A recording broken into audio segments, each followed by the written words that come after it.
Oh, you're so sweet, I swear. Te mando un besito.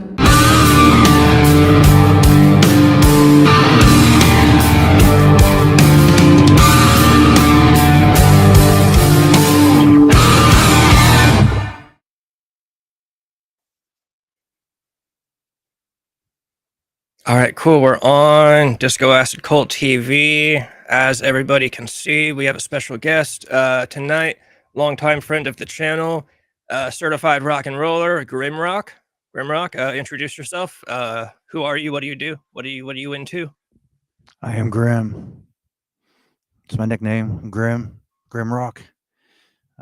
Actually, a solo band, solo artist, and but it's kind of I still call myself a band anyway. But I play alternative rock, if you will. I just do it loosely because some stuff gets heavier, some stuff's not as heavy. It really depends on the audience I'm playing for and whatnot. So, but I'm from Pittsburgh.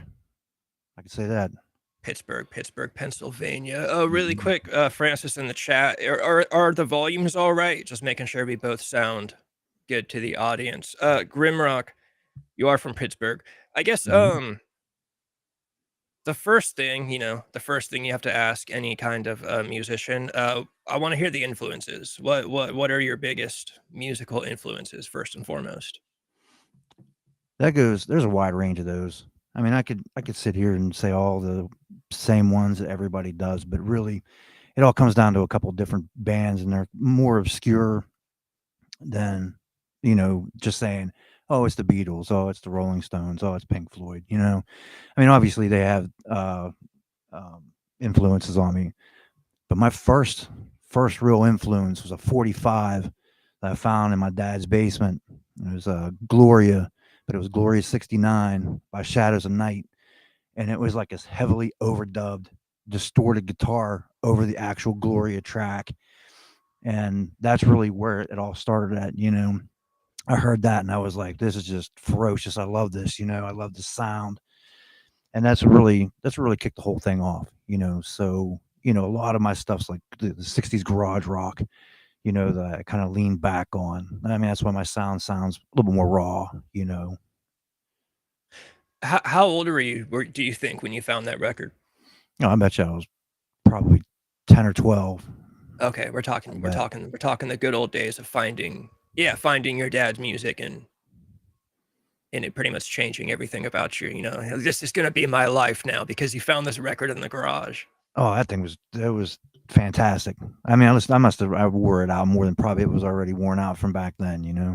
Yeah. Yeah, that's good stuff. That's good stuff. Do you so you mentioned the first thing you mentioned was that you like to you say alternative rock, but you play pretty much a wide range. You get heavier, you get softer, you get, Mhm. I think it's safe to say you write what you want to, that's how musicians are. They write what they want to write. We are rock and rollers, but at the same time, sometimes you branch out. So when I say like influences, I mean, do you think most of your like when you write music, do you think most of your influence comes from the 60s garage rock, or do you think you pull stuff from everything? Like I always talk about, of course, I do love rock and roll. I love 80s, 70s rock and roll, Led Zeppelin, and then get to the Cars. But today, like I love Sabrina Carpenter and I love Taylor Swift. And what like go into the wide range, I guess. What's the stuff that you listen to that people might not assume you listen to? So I think the biggest one that shocks people is when I say I prepare to actually record. So when I actually sit down to record, I listen to '70s disco. Oh yeah. It's pretty complex if you really listen to it. The drums are Yeah. doing its thing, the guitar's doing something different, the horns are doing something different, the vocals are doing something different. And it's pretty eclectic. Hey, I gotta shout a couple people out. John Yeah. Perry, that is John Ballistic from Music from the World 412 from the Underground Jukebox. He actually played your band's track. That's the guy that I hosted the think show that played your track. Yeah, you told me about this. This is good Yeah, stuff. I'm that's glad the to have guy. John Perry in the chat. Right. And JD Wolf, he's another musician from the Pittsburgh area, and super cool, man. I lost my train of thought, but I wanted to shout them out since I've seen them there. No, no, that's good stuff. Oh yeah, we're talking about Francis. 70s disco, yeah. Yeah, I'll yeah. sit and listen to that, and like, I mean, I really get down into like Nick Drake, all the acoustic Nick Drake stuff. Then I'll sit there and I'll listen to like early Adam and the Ants and like mid range 9 Inch Nails, stuff like that. It's just like it's very eclectic. And then I just kind of feel my way around whatever I'm feeling that day, The thing about 70s disco and pretty much anything that's like, I consider disco, obviously it's not pop music, but it's kind of it's more related to Mhm. pop music than rock music, I would say. But at the end of the day, a catchy song is a catchy song is kind of the way I think of it. I would recommend if somebody's playing in a band as heavy as Megadeth, I would still recommend that they listen to, early Beatles and, whatever other pop group you can think of because, yeah, a catchy song is a catchy song. I would also recommend, um, I always reference this. Rob Zombie has talked about in an interview before. He was saying that back in his days, the days of FM radio, he thinks all of the bands that came up with radio sound better because you didn't get to listen to what you wanted to listen to. So when you turn on the radio, you just have to, oh, it might be Michael Jackson. But then you start a hard band, a heavy rock band with your friends. Well, now you're pulling in influences from Michael Jackson and from, the Beach Boys and from all kinds of stuff. Whereas the kids today, they get whatever they want on demand. So it's like, oh, let me guess what your favorite band is. It's the band you sound exactly like because that's all you listen to. You're not taking in any other different kind of influences. So I Right. totally get that listening to disco before you record a rock and roll track. I think that's the way that it should be done. Everybody should listen to everything or at least catchy music. There's kind of a science behind it. Oh yeah, there's definitely a science behind it, and I agree with what he says about people listening to FM radio because you didn't really have a choice of what you listened to, but that was considered the mainstream or top most popular music of the day, and that's when it was less biased, and especially before the MTV days. You know what I mean? It was a lot less biased. Once you could see what your person looked like, you know what I mean? Or like, well, that guy really looks like that, you know what I mean? And unless you watched them in a concert, you didn't know. Generally, I mean, you didn't have the internet. You had magazines that you could get, but again, they published what they wanted to publish. You know what I mean? But it gave you a chance to listen to a lot of diverse stuff. You know what I mean? Versus, just going up and, oh, I listen to Drake and that's all I listen to Drake and that's it. So I'm going to sound like Drake. You know what I mean? And I get that. Yeah, yeah, exactly. Francis bringing up the Disco Kiss album. It's a classic. You got to respect any band that decides to make a disco album. It's funny that you brought up Kiss because I'm gonna kind of get into something related here in a second. And yeah, just like JD Wolf says, when you trap yourself into a genre, you get completely stale. You can really Hmm. only write one album of. If I was gonna listen to Metallica all day long and write a Metallica ripoff album. Well, once that album's done, it's gonna start getting pretty stale.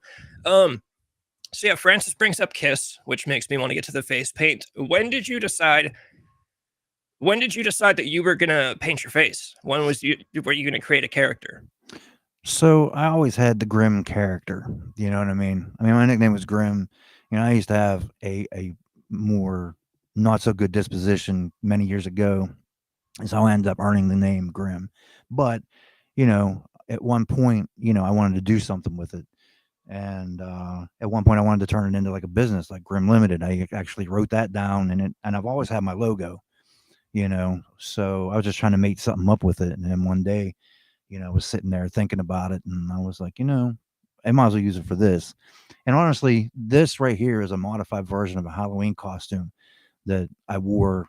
I don't know, back in probably 2000, and I was shit faced at a work party, and I was just following people around, just grunting at them all night, and it disturbed them, and I loved it. And I figured, well, I'll use this one day, and here I am. It really wasn't because of like Kiss or King Diamond or anything like that.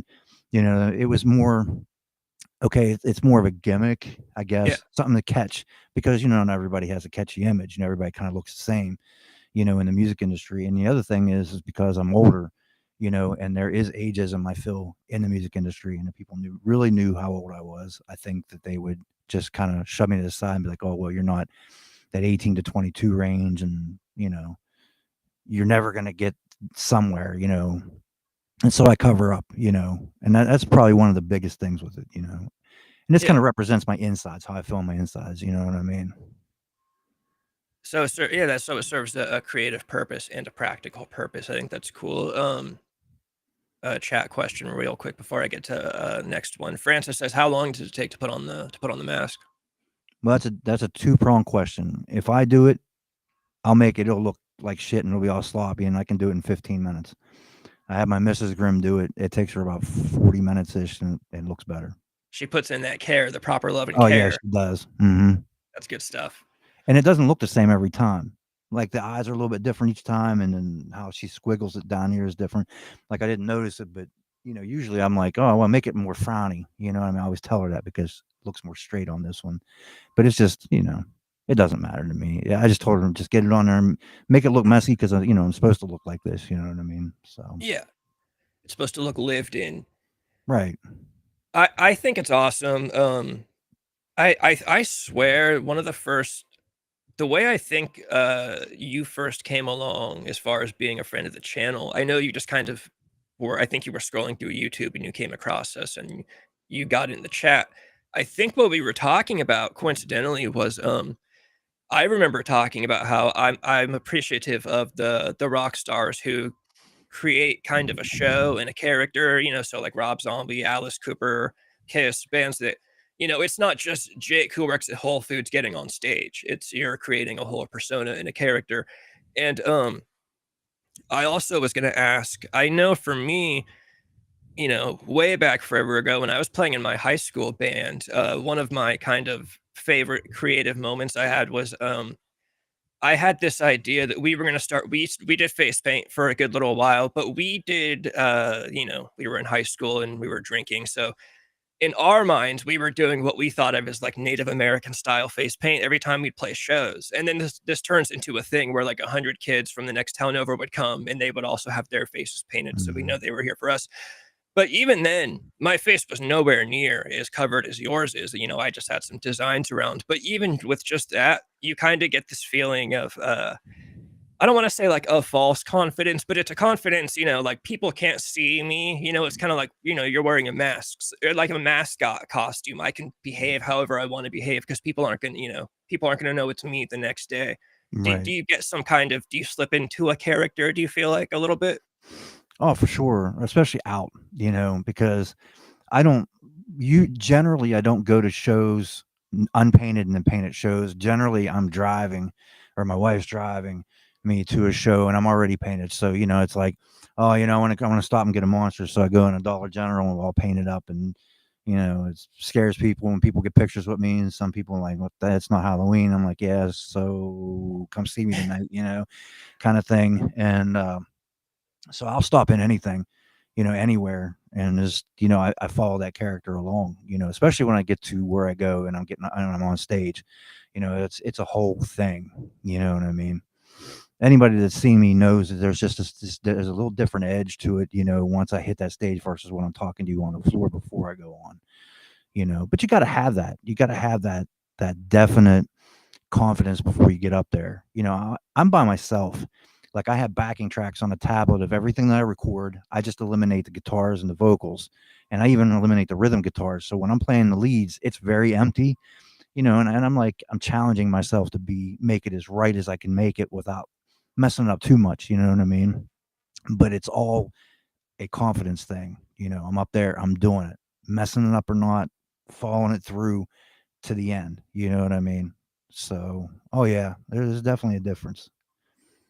Exactly, exactly. JD mentions Guar. I never got into Guar. The funny thing about Guar is my mom hates Guar, but she saw them back in the day only because some other band, I don't think it was Fugazi that was playing with Guar. I don't think that was a thing. I for some reason keep thinking my mom was saying she saw Guar because she wanted to see Fugazi, but she saw Guar because she wanted to see the band that was playing after them or opening up for them or something. And she said she got meat thrown on her, like they were throwing raw meat out at the crowd, and Mm. I think it was meat, and she got meat thrown on her, or it might have been like fake blood sprayed on her. But yeah, my mom's not a fan of Guar, but my mom is the best. My mom has the best music taste in the world. So if she doesn't like Guar, I was never gonna get into Guar. I guess if somebody recommended them to me, I would. Um, I was gonna ask. You mentioned, yeah, you are a solo artist or solo performer. Dude, I was in a band one time where it was just me on guitar and a drummer and a vocalist. And even then, I felt that like, I don't want to say insecurity because I was perfectly secure, but I just remember my bands before that, I had another guitarist and a bass player and a drummer. And so, Hmm. if I mess up or hit a wrong note or hit a palm muted string on accident, no one's going to catch it. But I remember the first time I played with this band, just the three piece, just me on the guitar and just a drummer. I remember like the first time I hit like a string, an extra string, even just palm muted, you could hear that. You could just hear it. I'm like, Hmm. oh, everybody can hear literally everything that I'm playing. So I can't mess up. So yeah, I would imagine when you get on, I'm sure you're used to it by now and you're fully confident about it. But I would imagine there's still a little bit of, every little tiny mistake I make is gonna be heard.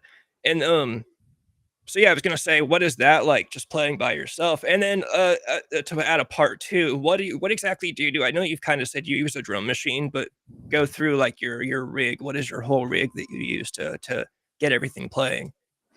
Well, as far as playing by myself, I mean, I've been playing for a while by myself, so it doesn't really bother me, and it does drive me crazy when I miss something or mess something up. But the thing about it is probably not very many people. Like you get a crowd, chances are they're not going to realize because it's not.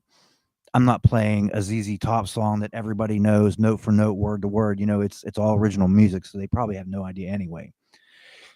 So while it drives me nuts to do it, I just let it go like, oh, well, I just keep going.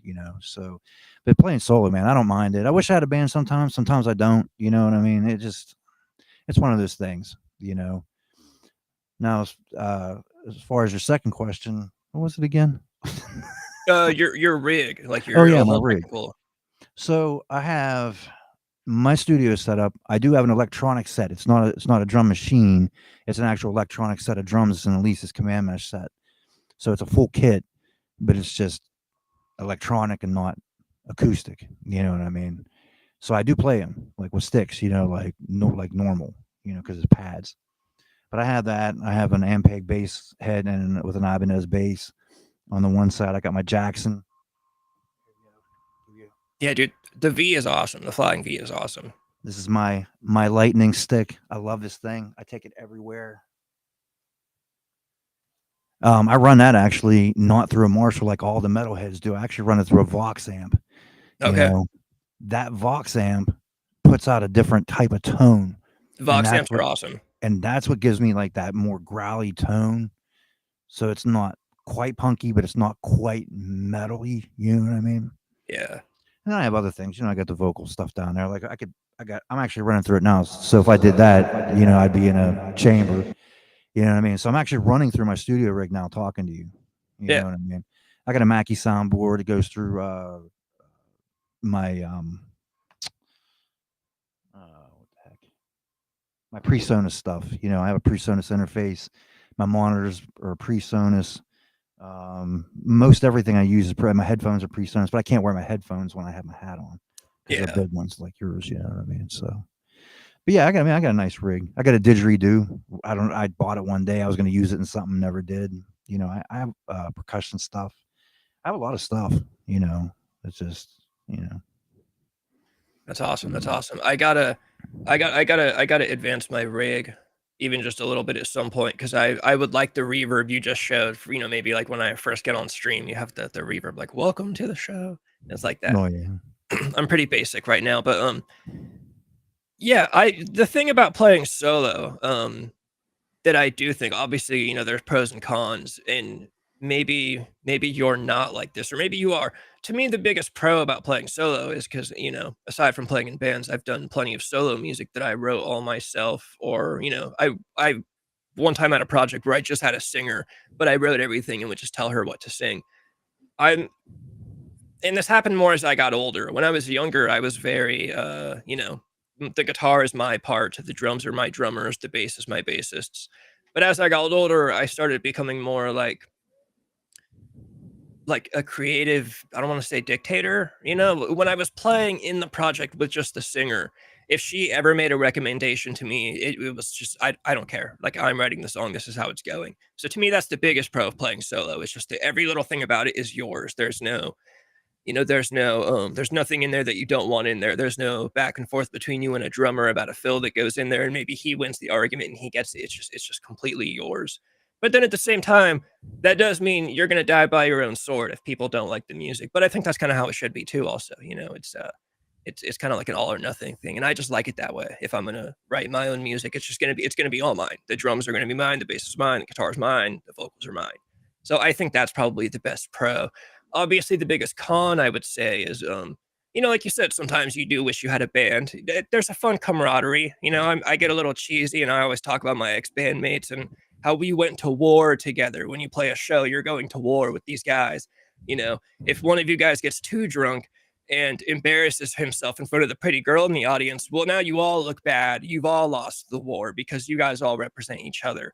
And that part I miss. But as far as being solo, I'm sure it evens out as far as pros and cons with playing solo and playing in a band.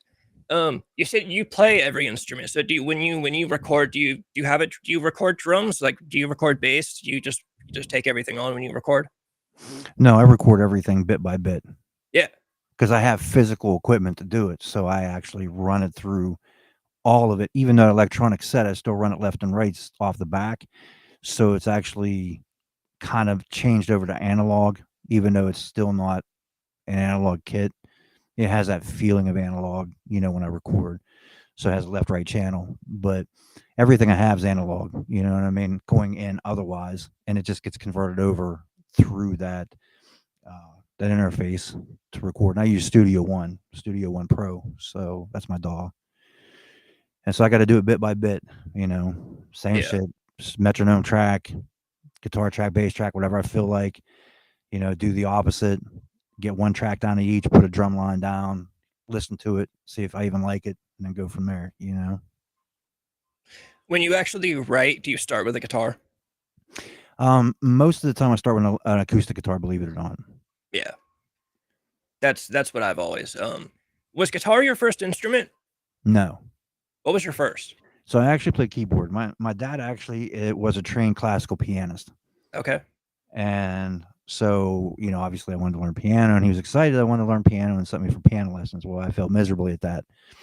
And later on I picked up, because everybody's doing band, when I was in school, I was like, it'd be kind of cool to play tenor sax. Where that came from, I don't have any idea, but I thought that was cool. And so we go back. My dad was like, "Here, I'm going to send you some lessons," and that went to shit. So we returned that instrument, and I was like, "Yeah." So I ended up getting this little shitty Casio keyboard. You know what I mean? Back, I'm talking the end of the '80s. You know what I mean?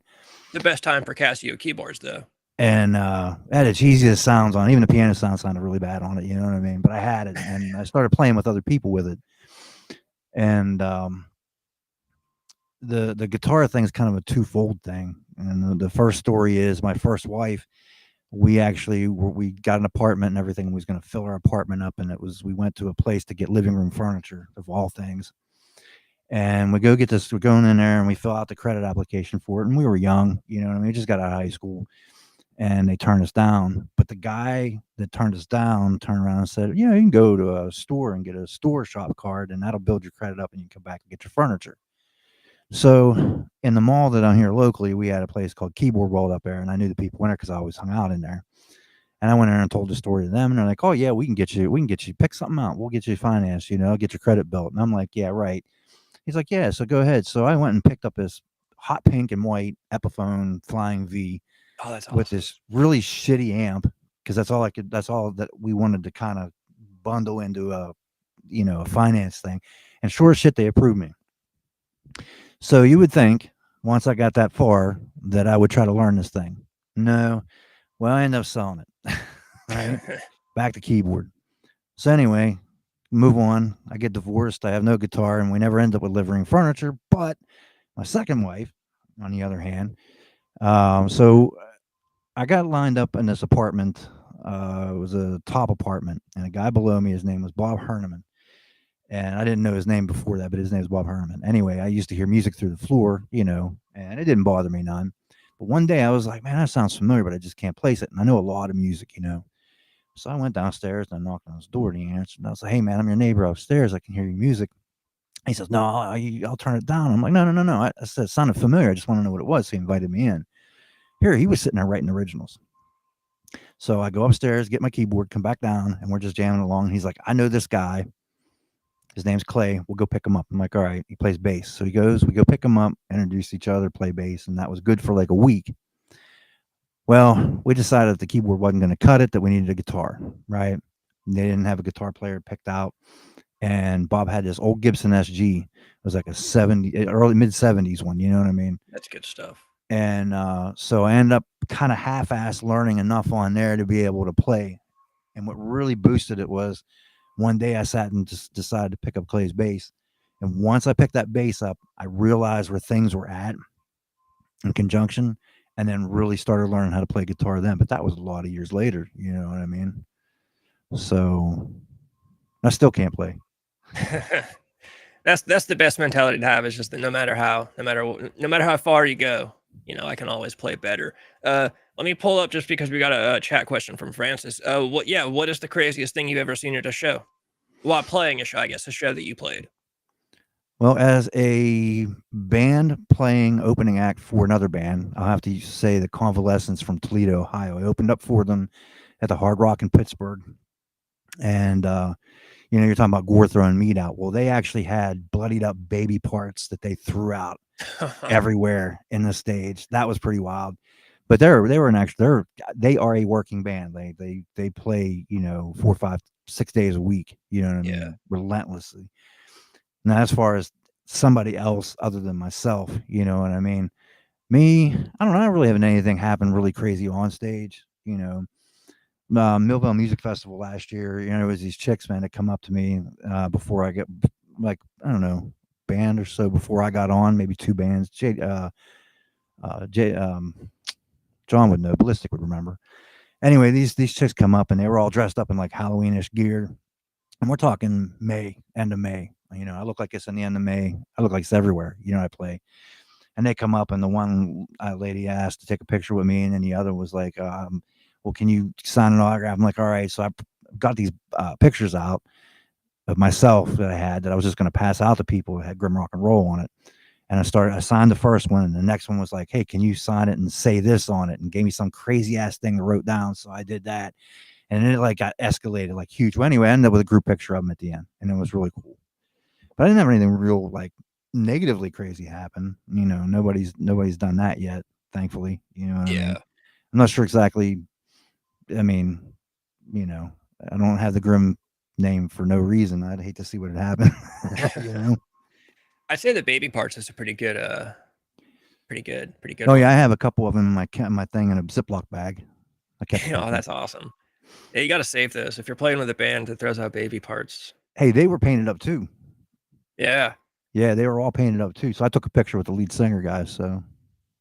Yeah, I think it's kind of a lost art these days to put on a show, like a multi-dimensional, and the thing is, I love the 90s, so I do love, I love Nirvana. Nirvana, just 3 guys to get on a stage. There's no stage dressing. There's no set. They just get up there. It's just 3 guys playing. I do love that. But at the same time, again, I think this is like the 3rd or 4th time I'll bring him up. I love Rob Zombie. There's characters, animatronics like on stage, and there's screens playing pretty much movies while he's playing, and and then you got like Alice Cooper pretty much doing the originator of all that stuff. So I appreciate both sides, but I do think today it's kind of a lost art, especially with especially with the backtracking. I know it's almost kind of a cliche to complain about backtracking in music today. I noticed among the 80s rock and roll guys, like you still go on Twitter and see like Sebastian Bach being like, yeah, Chris Jericho sings to backtracks, and it's just the biggest insult in the world to those guys. But then you go to like the mainstream world, and Post Malone is basically karaokeing over his own music at shows. Mm-hmm. And just that alone kind of kills the show to me. It's like, well, if I want to just listen to the track, I'll just stay home and listen to your album. I'm not going to go to the show just to see you, kind of karaoke over your own stuff. And they're shameless now. They will hold the microphone up to the crowd to sing along, and their voice is still coming out of the speakers. And it's like, back in the day, they used to try to hide these things, but now it's just, no one cares. You know, Milli Vanilli, I think deserves. Well, Milli Vanilli was straight up having other people sing on their albums and saying that it was them. I always say Ashley Simpson deserves an apology because she got destroyed for lip syncing on Saturday Night Live, and now Mhm. it's just no one has a problem with it. And you know, if you go back and you look at like the old like videos, I'm not so sure Ed Sullivan, but I know there's other Top of the Pops was Oh like a yeah, big thing at the end of the '60s, mid '60s or whatever, and there was like a few of them, and they all had to lip sync and play like they're playing, and they played to a track that was being pumped through some speakers. You know what I mean? So I don't know where it became a terrible thing, you know, in a situation, and then it's okay now because everybody does it now. And you know, just the other thing on that too, if you listen to like when I go to play something like like I don't know, say the first two tracks off my GR5 album, Angry and You Belong You See, they're separate on my album, but I play them together. I connect them together and put like a little intro on it, you know what I mean? So, you know, I actually get to put a little bit different stuff on it within the chord progressions, you know what I mean, to make it interesting. So, you know, sometimes I'll change words, sometimes I'll change, you know, what other rhythm I'm coming up with, you know, behind it. Sometimes I'll change the lead up a little bit. Do you know what I mean? So, I mean, I try to play with it, you know, to keep it fresh. That way, if you listen to me play live and then you listen to the CD, you know, you can be like, oh, he did this live, you know, but he doesn't do that here. You know what I mean? So I try to yeah. give it some kind of presence, you know, with that. Yeah, I think that's always a good idea to change up little things like that. Change up just enough, you know. I feel like people that know you when they come, they want to hear the album, but then little things like you said, you'll change up the intro for something, or you'll say something different or something. I always like when bands do that. What do you what do you think about, like, do you have any like current day, like I have a hard time getting into music today, like bands from 2025, you know what I mean, like current. But there are some, there's a band called Static Dress that I really like, but they're from England. I don't know why I said "but" they're from England, as if that makes them not a band. Maybe I'm making fun of, like, American music today, but, like I said, I love Sabrina Carpenter and, like, Charlie XCX. I do have a guilty pleasure for a lot of, like, pop music today, but aside from, like, the pop music, especially in the world of, like, rock and roll, I just find myself listening to anything from, like, the 1950s up until, like, the 90s, maybe, early 2000s realistically, and then I just kinda I Mhm. have a hard time, getting into the stuff today, and a lot of the stuff today that people are like, "Oh, no, this is," people will try to encourage me, like, "No, this is a pretty good rock band I found." I'm like, I don't really care for it, it's not the same." Right. Yeah, I don't know, man. Like I don't listen to a ton of new stuff. You know, if anything, like Marilyn Manson has a new album out. You know, the couple singles that he put out on video, I think were all right. You know what I mean? But Yeah. again, he's already from the 90s, 2000s. You know what I mean? Yeah. So really, once you get to so far, you know, it's like, oh, that's cool. You know, but I don't have anything real new that I listen to. You know what I mean? If I happen to catch something, I do. I mean, you know, outside of indie music, you know, there's a lot of indie bands, musicians that I talk to that have a lot of really good music out that, you know, we all just are trying to get heard. And it's so difficult to get heard now, you know, versus before, you know what I mean? I mean, you're talking apples and oranges though, you know, with how you have to get heard or how you had to put it out there. You know what I mean? Yeah. Yeah, it's a weird music world today. I almost feel like my age group had it, I don't wanna say the weirdest, but when I was in, like, middle school up until the end of high school, to me, the goal was basically still, well, when I first started, I had the idea that, like, one day we were gonna play a show and, like, a guy in a suit was gonna show up, an A&R guy just looking for bands, and he'd find us, and then in high school, I learned, like, oh, so now I email my music to, like, labels and management companies. That's how you do it now. And then fast forward up until today, and it's kind of just like, you make a funny video on TikTok and put your music as the music to it, and hopefully it goes viral. Like, that seems to be kind of one of yeah, I don't know. I sound old, but it's a weird. I see a lot of jokes. You see bands posting like, "Oh, so we have to be comedians now. We have to make memes, in order to get our music to spread around." And See, I don't know. I hope that none of mine go viral. And that just Right. probably sounds crazy, but the thing about it is I don't want that one thing, like, I don't know, a guy bungee jumping and it looks like the rope's gonna come apart and it has my music behind it, but they're not listening to your music. They're watching Yeah. to see if this guy's gonna die, pretty much. You know what I mean? That's like there was a really good one not too long ago. I saw on Instagram, and I forget the guy's name, but he had a rope tied around his leg and tied to this car. I've seen That's it. what it appeared to be. I think you probably saw this one. Yeah. And he had this new album or this new single or whatever.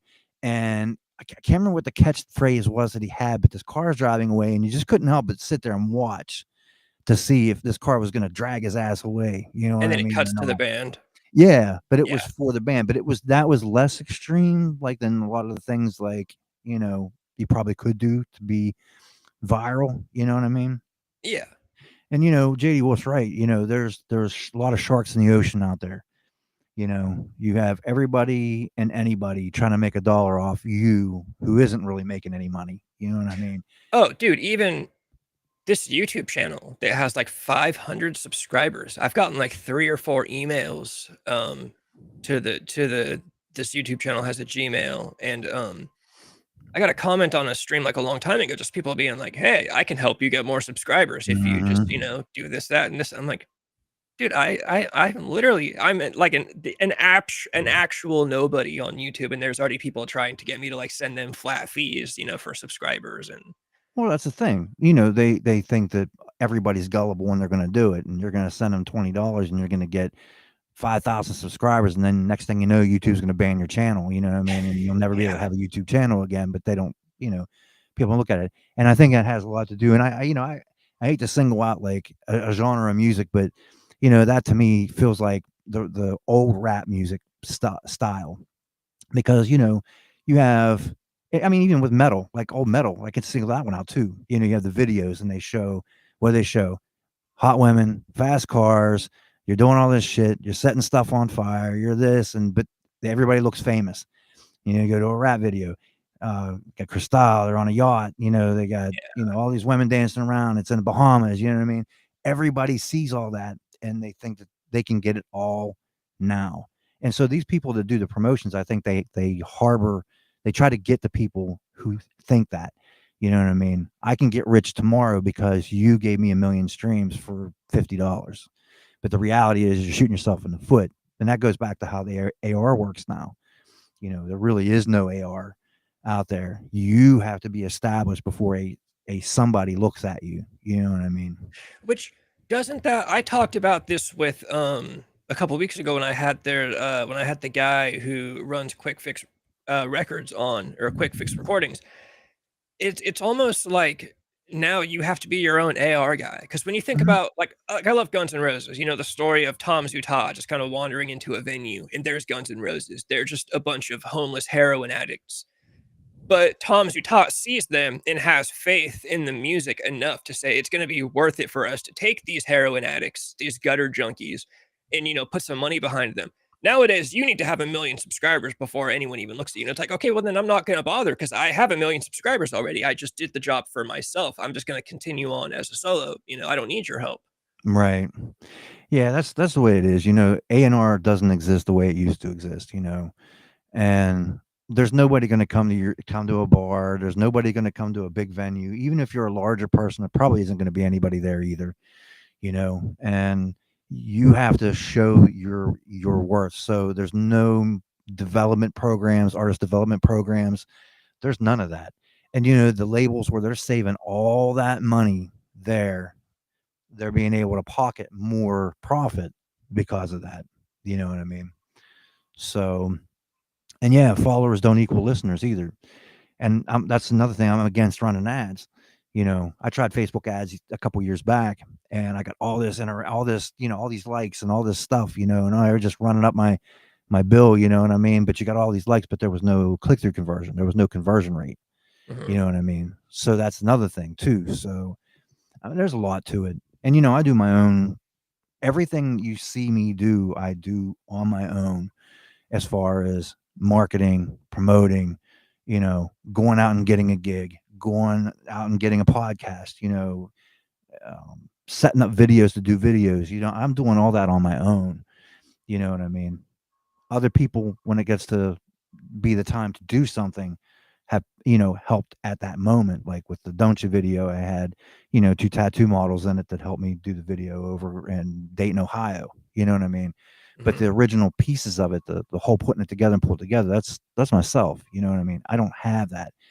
And even though I'm signed to Golden Robot Records, which I have a little story about that, they don't, because I'm on a distribution schedule with them and not an actual multi-album deal schedule with them.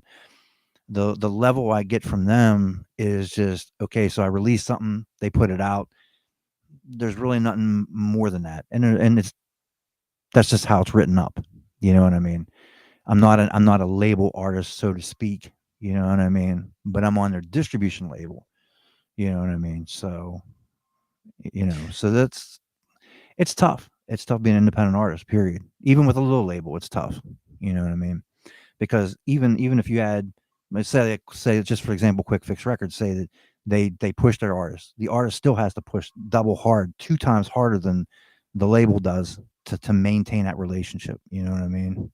Mhm. Yeah, it seems like there's a big trade-off. I tend to be negative about everything, so I tend to think it's a net negative. But I mean, I'm not, I could be convinced that it's a net positive as far as what the internet has done to music. There was a clip I saw a long time ago of Pete Wentz from Fall Out Boy. I'm a big Fall Out Boy fan. That's like, right up the alley of my generation. Pete Wentz said something about when it comes to, up and coming bands and musicians with the internet, it's never been easier to cast your line into the pond than it is now, but it's also never been harder to get a bite than it is now because a million people cast their line into the pond every single day.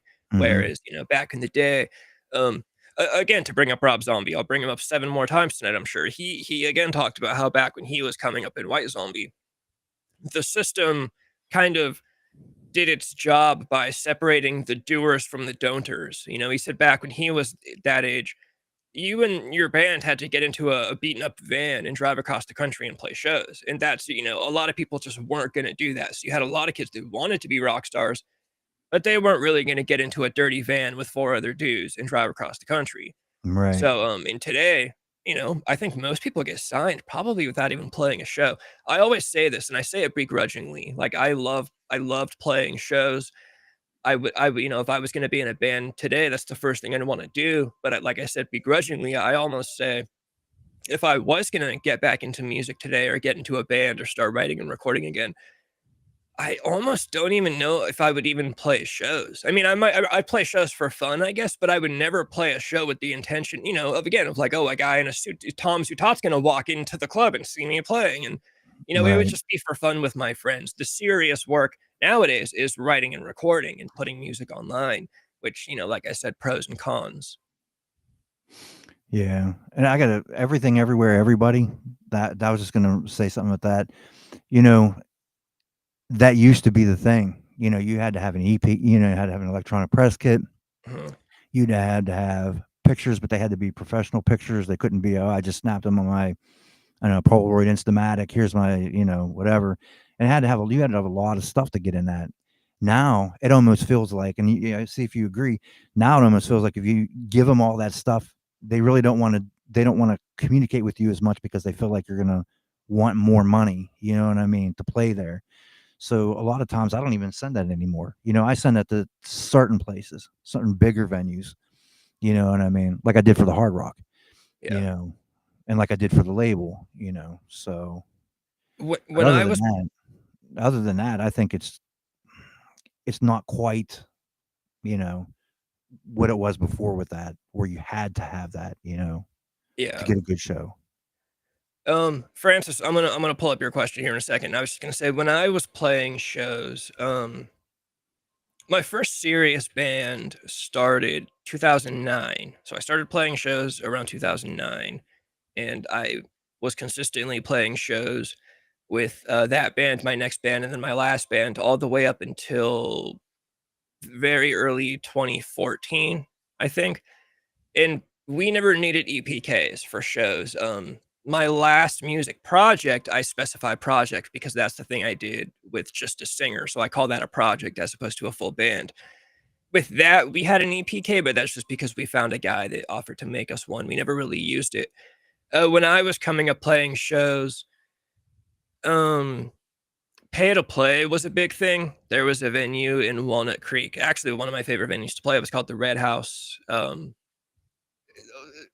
Like the most pretty girls all at one place is why that was my favorite. That the pretty girls has been a huge driver for me in my pursuit of music back when I was younger, for sure. That was a guilty pleasure of mine. But that was a venue that was here's 100 tickets. Go sell as many as you can. However many you sell will determine how much we pay you. Literally pay to play type stuff. Of course, I'm in high school. I don't understand that this is kind of, that's that I'm being ripped off. Of course, we don't sell all the tickets. My mom ends up buying some of the tickets. I end up putting my own money into the pile just to look good for the booker.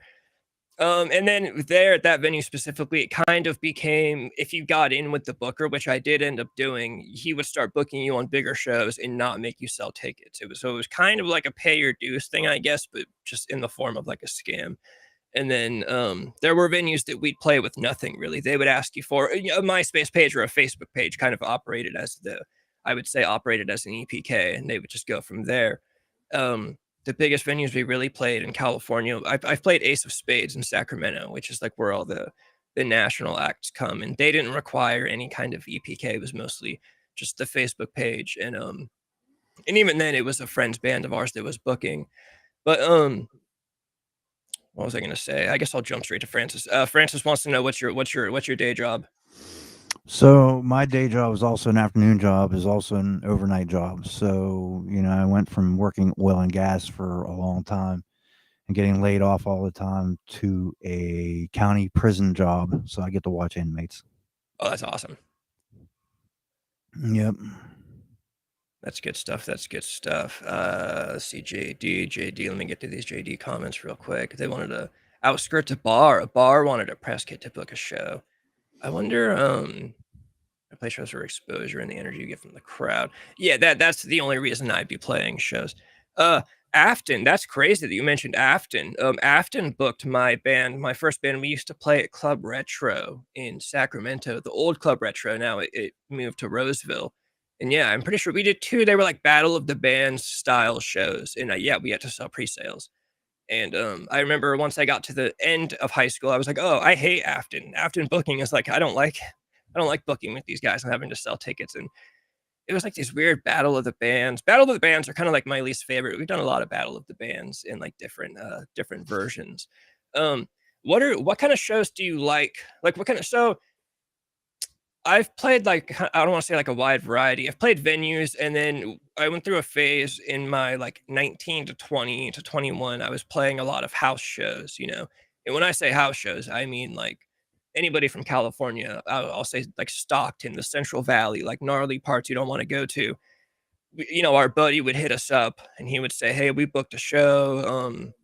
Here's the address. It's a party. It's a kegger. We'd go. There's like 300 kids packed into a house. We go find our buddy. We're like, hey, whose house is this? He's like, oh, I don't know. This house got foreclosed on by the bank. We just got in here. And we're like, oh, okay. So do you like shows like that are kind of venue professional, or, shows that are kind of like, hey, a guy just set this up and, somebody works here and pulled some strings, and you know what I mean? Like more of a personal small time deal. I don't know.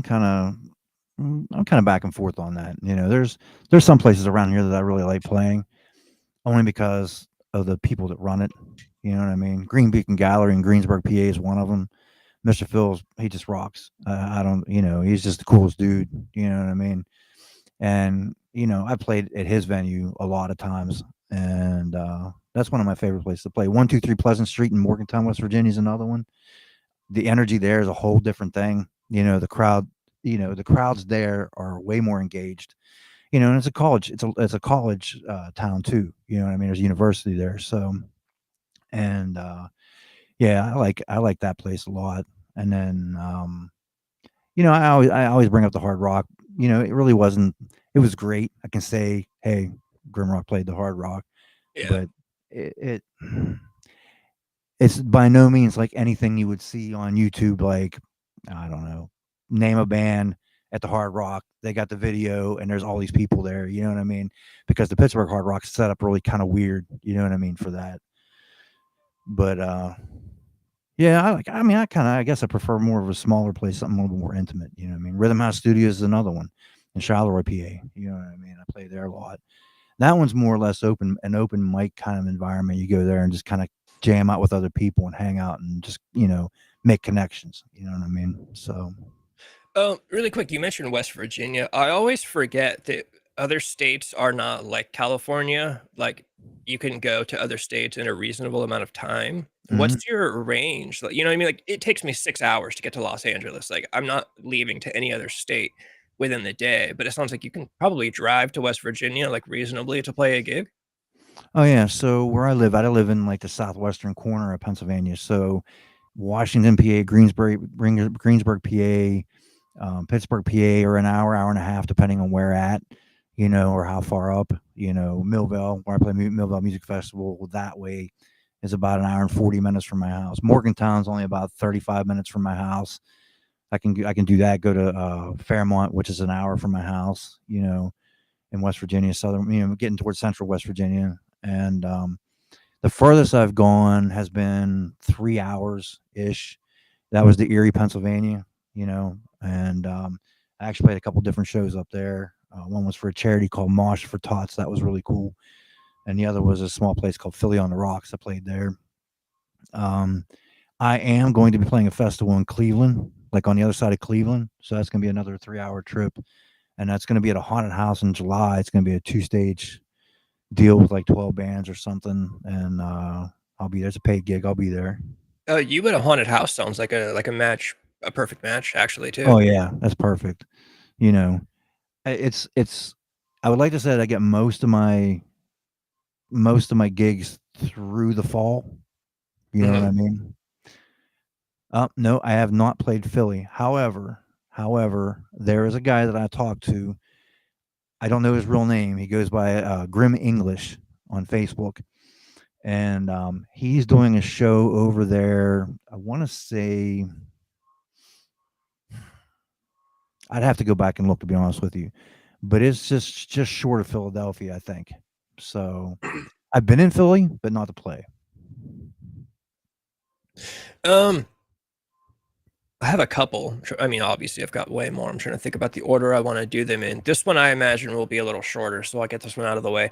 Do you have any ideas, like creatively, that you just don't have, like, I don't want to say budget for or resources for? Like, I like if I'm you, I'm thinking like, let's say I, do make a shit ton of money. I'm gonna make a fucking GrimRock comic book with the character, stuff like that. Do you have any ideas that you would like to get to in the future if more resources and budget ever opens up?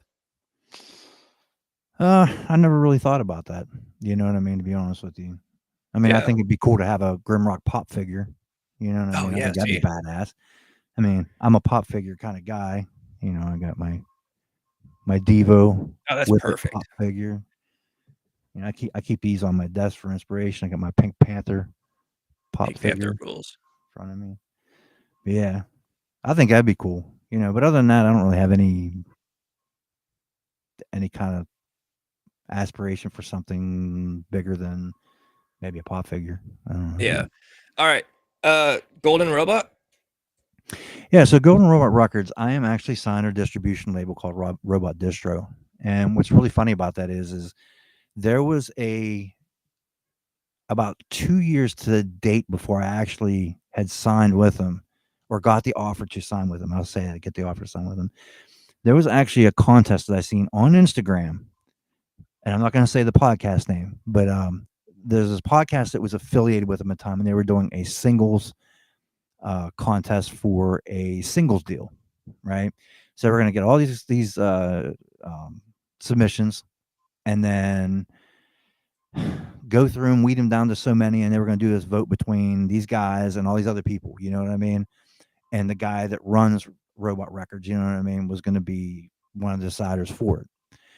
Well, when I did it, I had put out GrimRock Radio, the actual track GrimRock Radio, but it wasn't exactly like it was now, like it is now. You know what I mean? It had like a longer intro on it.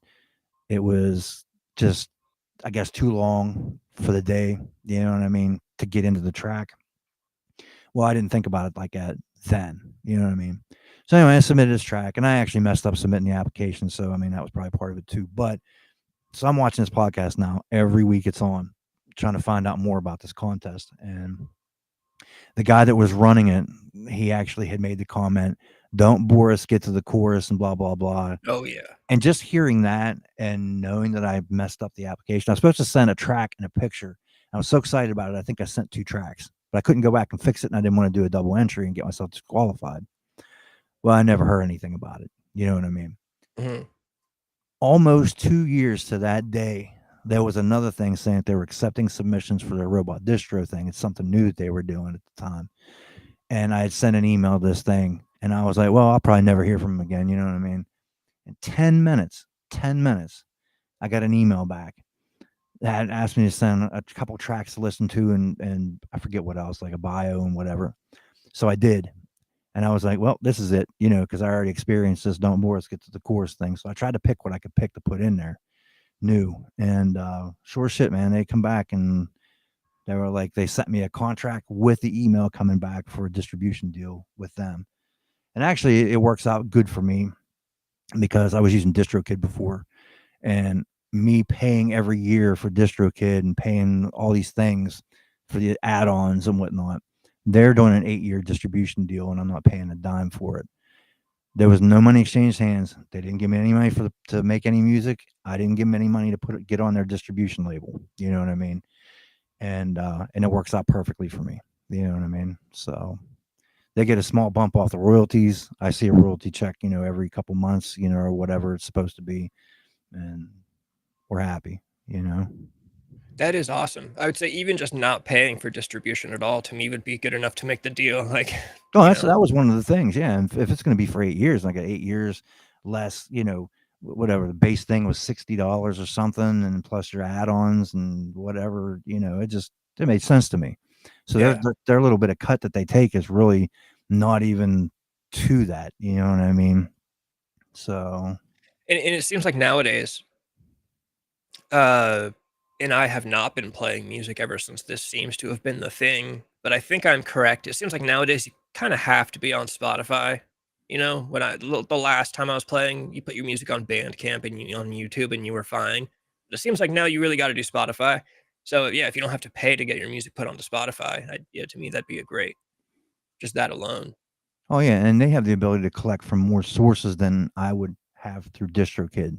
You know what I mean? Which is the other thing, you know. So, hey, I see John Ballistic has Grim English. His name is Chad. I never knew his name was Chad. I'm glad you found that out. But I'll have to go back and look, and I'll have to message you with that where that place near Philadelphia is or whatever. But Yeah, no, that deal sounds awesome. I'm kind of jealous. I never got into any.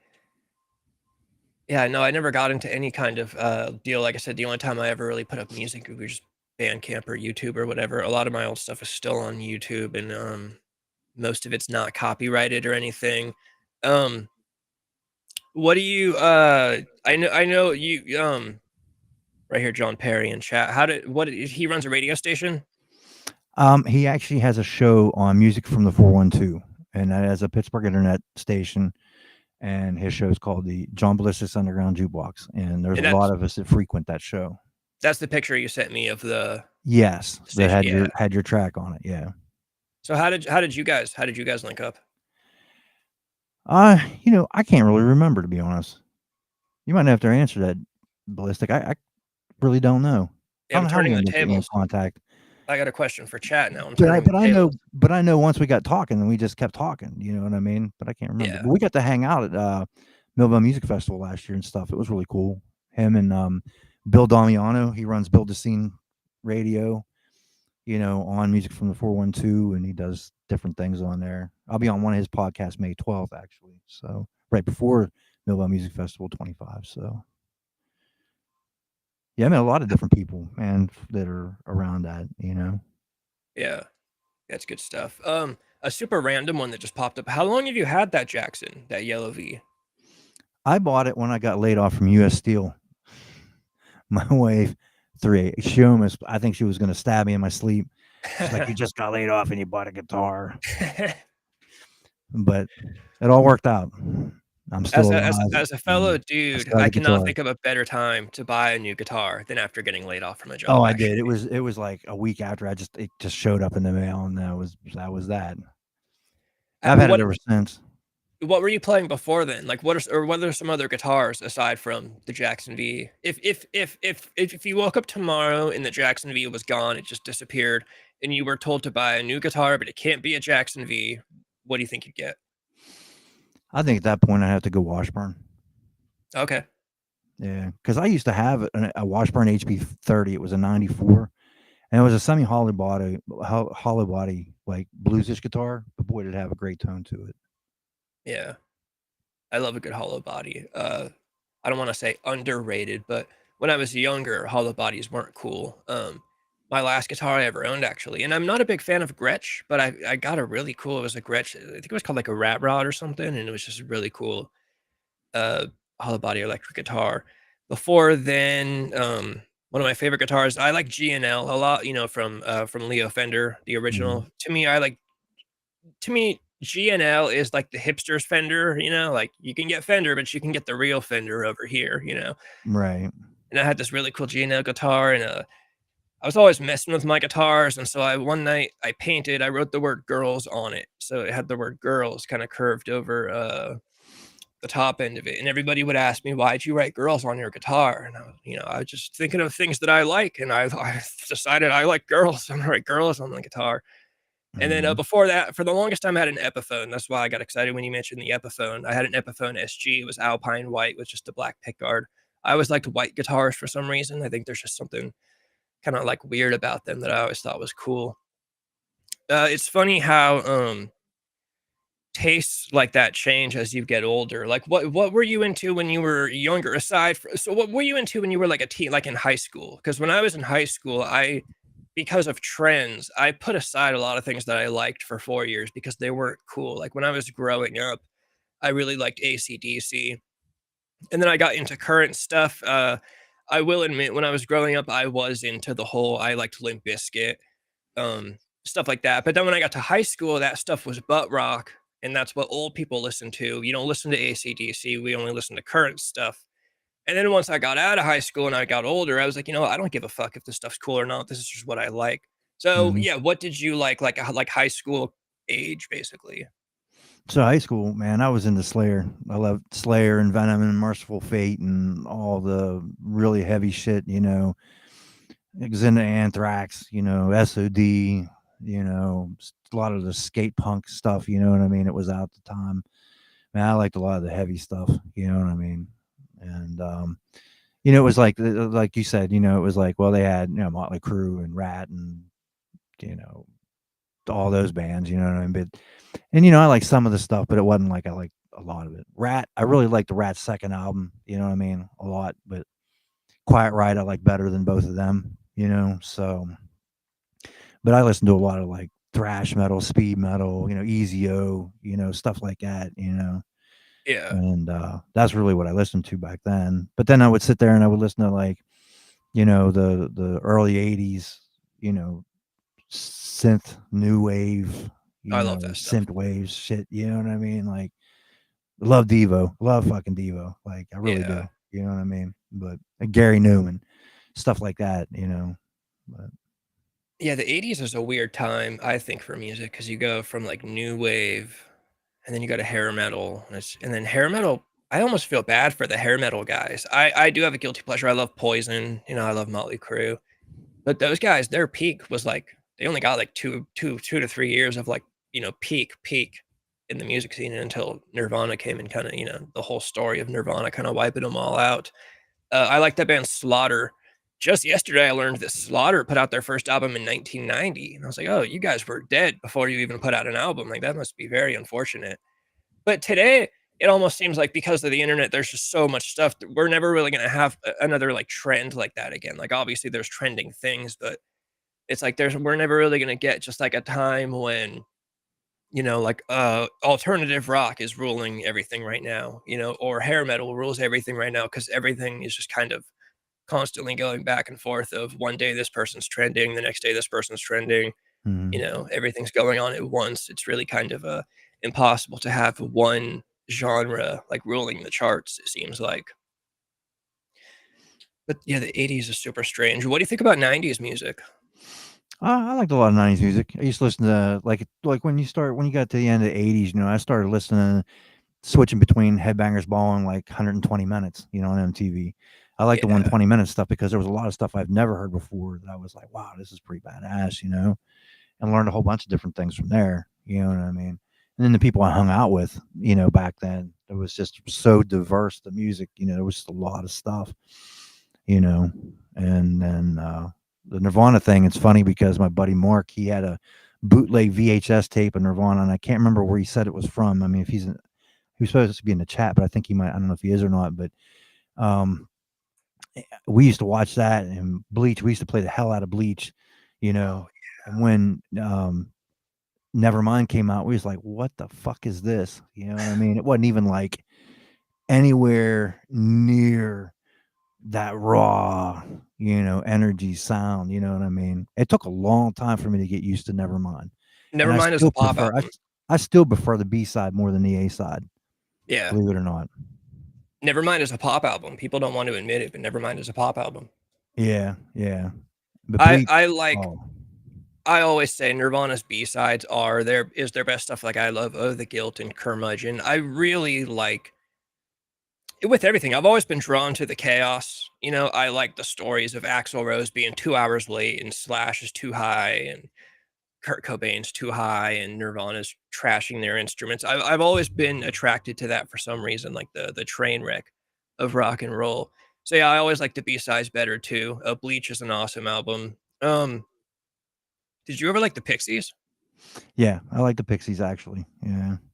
I always feel like I have to ask everybody if I can if they like the Pixies because the Pixies is one of those bands that it seems like everybody likes the Pixies. Like I've never Yeah. heard a So no. when I pick my bass up and I'm actually warming up the bass, I'll put Gouge Away on Oh yeah, because I love that my, track. my They mom have a would be live. thrilled to hear that. Listen, they have a live track. It's long. It's way longer than their normal version that I play along to. I love that song.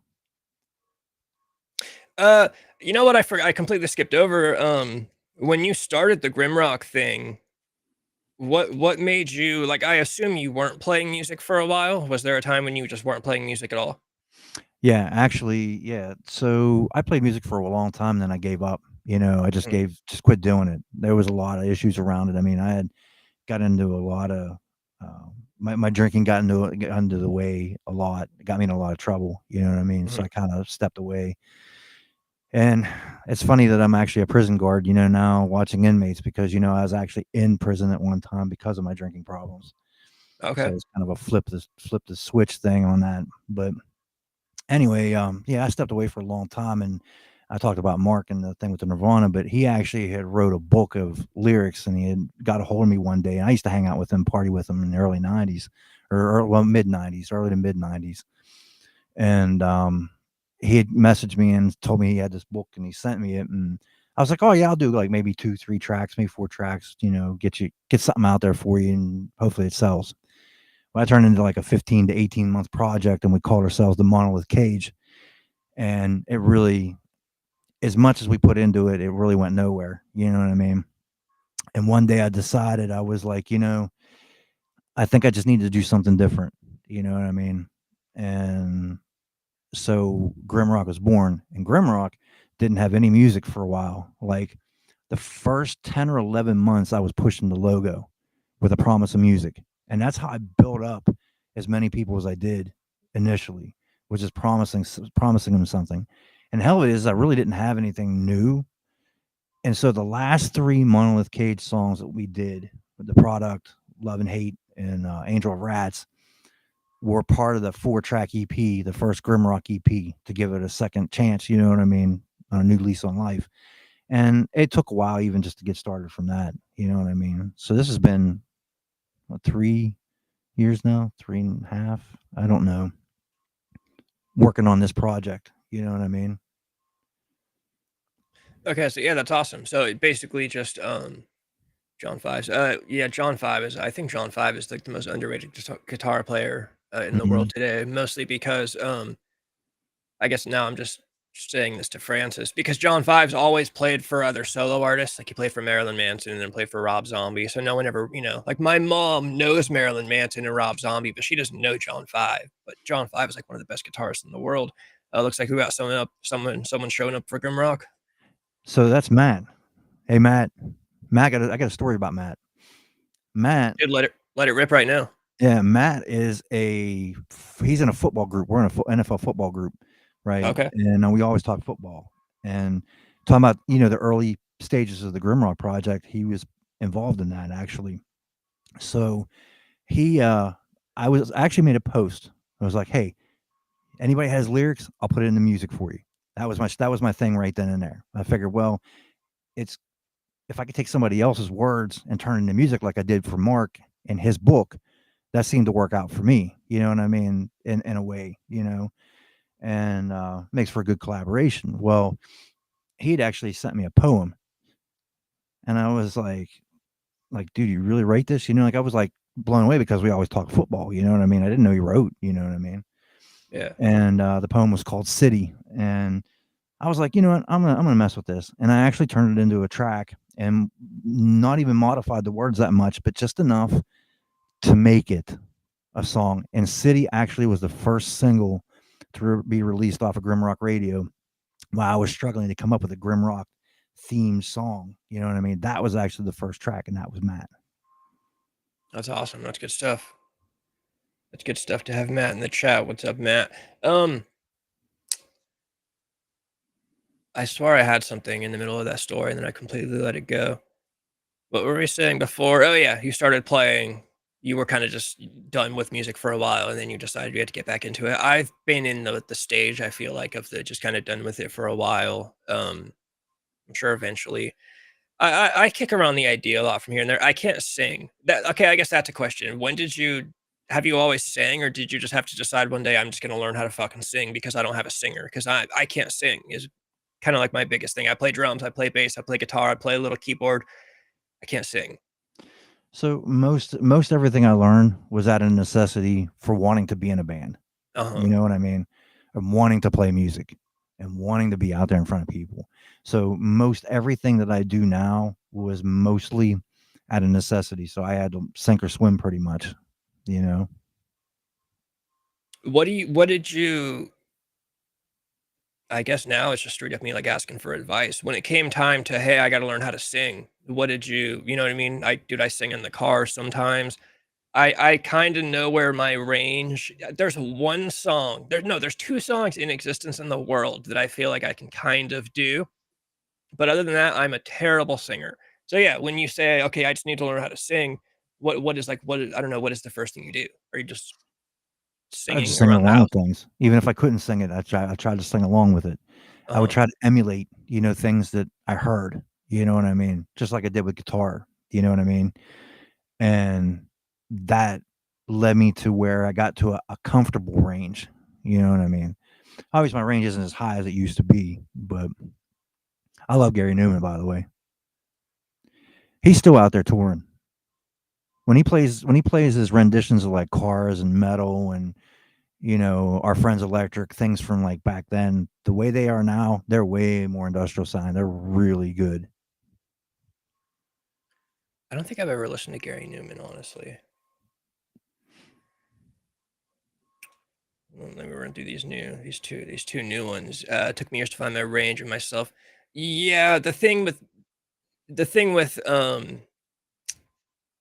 yeah, I've never really been a singer. I've never been a good singer, and it wasn't until I got older that I thought maybe I should try. And now I kind of always regret not having like taking singing lessons or trying to learn or something. To me, I've always kind of had this idea that people are just born with it. And I'm sure some people are just born with it, but not everybody is just born with it. So the singer of my last band, who is the singer of the band that you got on radio for me, that band, he told me, he's like, no, dude, it's not easy. Like he's like, sometimes it hurts. Like it's a total conscious effort. He's like, I don't just open my mouth and like, singing comes out. I have to, you know, when it's a Right. thing that I have to do.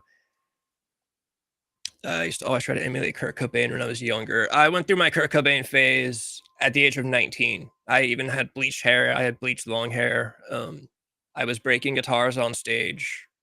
Well, I broke 2 guitars at 2 shows because that's all I could afford. It's There you go. crazy how some rock stars really do just have it.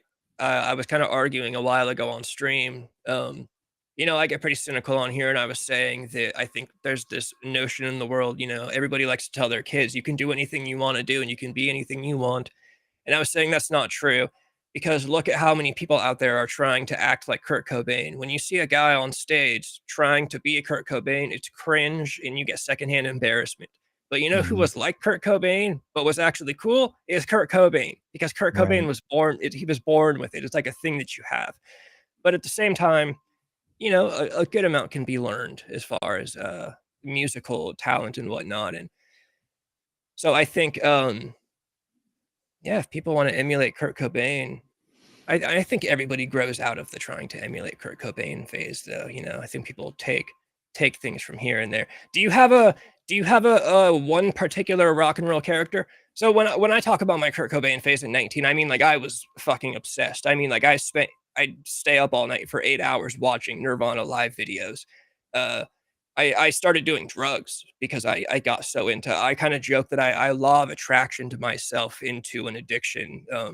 We get on that topic a lot on the channel. You mentioned that you got a little carried away with the drinking. I got carried away with heroin when I was like in my early 20s, and it came right after getting into the 90s, like Seattle thing. So that's kind of my joke, that I law of attraction to myself into this. I listened to so much of this junky music that it kind of happened to me. But yeah, and nowadays my obsession has kind of moved over again to Rob Zombie, but that's because I've gotten into film and like screenwriting. I like to write screenplays and stuff, and he directs. But is there any one particular rock star that to you has just always been like straight up, if I could be this guy, I probably would. Oh, when you get down into music, man, I think I'd have to pick Neil Young. Man, Neil Yeah. Young has been through so many incarnations of things and styles and just everything. Even with Neil Young, Crazy Horse, Crosby, Stills, Nash and Young, just Neil Young by himself, and then just all the things, just listening to what he does. You know what I mean? Like I do an acoustic track. It's called Farmer John, and if you know any Neil Young, he has a track called Farmer John, but it was off an album, and it doesn't sound anything like it. You know what I mean? But I was just impressed with the whole thing. You know what I mean? So, but yeah, Neil Young, that would be the guy, because he just is able to do every kind of genre, you know what I mean, through rock, and do it well. You know what I mean? Hold on, I'm running through these chat now. Neil Young is awesome. To me, Neil Young always makes me think of one of those guys that's like, he's a Class E rock star. You don't think of him as a guy. I'm sure he's done his fair share of rock star shit. What's up, Proto Max, showing up in the chat? Yeah, no, you're good. You're on time still. To me, Neil Young seems like I don't want to say like a wise man, but there are some characters in rock and roll that are, they're kind of, you don't think of them as like trying to think of decent examples. Like a trashy rock star would have been like Slash in the 80s. Neil Young Right. to me seems like a more higher. He's one of the high class guys that you ask for serious advice. You don't ask for drugs. You ask for some advice, because he's going to pass something down along to you. Right. Yeah. Let me run back through these real quick. John Perry. Yeah, I'm honestly pretty similar. I've always been a writer. I've always considered myself pretty good with words, but yeah, can't do the singing. Can't do the singing. JD, I encourage any story about smashing a guitar into a PA, especially into the PA. That's the way to do it, because then you're destruction of other people's property. That's when you get into the real rock and roll, is when there's no caution thrown to, or all caution is thrown to the wind. That's right. Yeah, can't have the cake and eat it too. It is a bummer like that sometimes. I would say though, to the people that, same thing with no voice. What my last singer told me, no matter how much you think you can't sing, he was like, if you really do take singing lessons, like, you might hate your voice, but you will at least learn how to, hit the note you want to hit, basically. Like, you can sing into a song, it just might not sound like your favorite singer, but Right. yeah, musicians who can't write a lyric, that's always a bummer too. Good musicians who just have like tacky or cheesy lyrics. That's not the greatest lyrics. Maybe you could do a little better with the metaphors or something. You know, to me, the best sign of good lyricists is if girls like your music. If girls like your music, you're doing good with the lyrics. Because I think girls like the lyrics, you know. Dave Grohl talks about how the lyrics, he said something about like white people. He was like, white people dance to the lyrics. Like they actually get into the words. And I was like, I don't Mhm. really know what you mean. But then I applied it to pretty girls and I was like, oh, now I see. Because, you know, if you get a girl into your music, then you must be doing something right with the lyrics. A lot of musicians reusing songs from 10 to 20 years ago. GrimRock using originals. He's not going back and using covers. Yeah, 100%. I think nowadays I do notice a trend that I see on the Instagram, the Disco Acid Cult TV Instagram. I talk to a lot of younger, I don't say I talk to a lot of younger people that starts off sounding weird. There's a couple kids, one that's like 19, one's like 22, you know, some younger than me people that I talk to. And it seems like it is a trend nowadays that, you know, nostalgia is kind of a big thing, especially for my generation, because everyone's doing the whole emo thing. Oh, I remember emo in high school and I'm tired of it. But even more than that, there's all these kids that I see that are like 19, 20, 21 that listen to like, you know, The Doors and go back and listen to like Neil Young. Whereas when Mhm. I was young, that wasn't really cool. We only listened to current modern day stuff when I was in high school. And so, yeah, I do see a lot of kids that are kind of ripping stuff up. I saw someone on Instagram the other day that just flat out looked like Kurt Cobain. It's, you know, it's funny we were mentioning trying to emulate Kurt Cobain earlier. This kid was basically just doing the Kurt Cobain thing, and I was like, oh, that's a little cringy. You know, you should take influence from it, but also do your own thing on top of it. It just Mhm. yeah, when you try to sound like your favorite singer, you're doing it wrong. Yeah, you should take the influence from it. I always say if I was gonna write an album today, I would lock myself in a room. I would listen to the Beatles, I would listen to Tom Petty, and I would listen to the Cars for just like 2 weeks straight, and then I would write the album. Even if I wasn't gonna do like a pop or a rock album, I would just put those on because, like I said, there's a science to writing good songs. Don't bore us, get to the chorus. That's always been a philosophy that I've tried to abide by. There are exceptions, of course. You know, every band has a good, you know, like 14-minute jam song or something that you don't have to get to the chorus right away. But Right. yeah, generally, I've always stuck with the verse, chorus, verse. Do you have any rules like that? Do you try to do verse, chorus, verse, or do you just pick up a guitar and just say I'm just gonna fucking write whatever comes to mind? I just write whatever comes to mind. You know, in the case of Mark writes it a certain way and it comes out a certain way. Sometimes there's no chorus, but there's the bars for a chorus. You know what I mean? Yeah, You know, I don't put leads in the middle for everything. Sometimes I end them with leads. You know, it's just I break every rule probably there is to writing music, and people probably go crazy like listening to it. Like, why did you do that? You know, but you know, it works for me. I feel like it's needed there or necessary in the place that I put it because I don't want to. I want to continue the flow of the track, you know, in the way that I feel maybe it should be.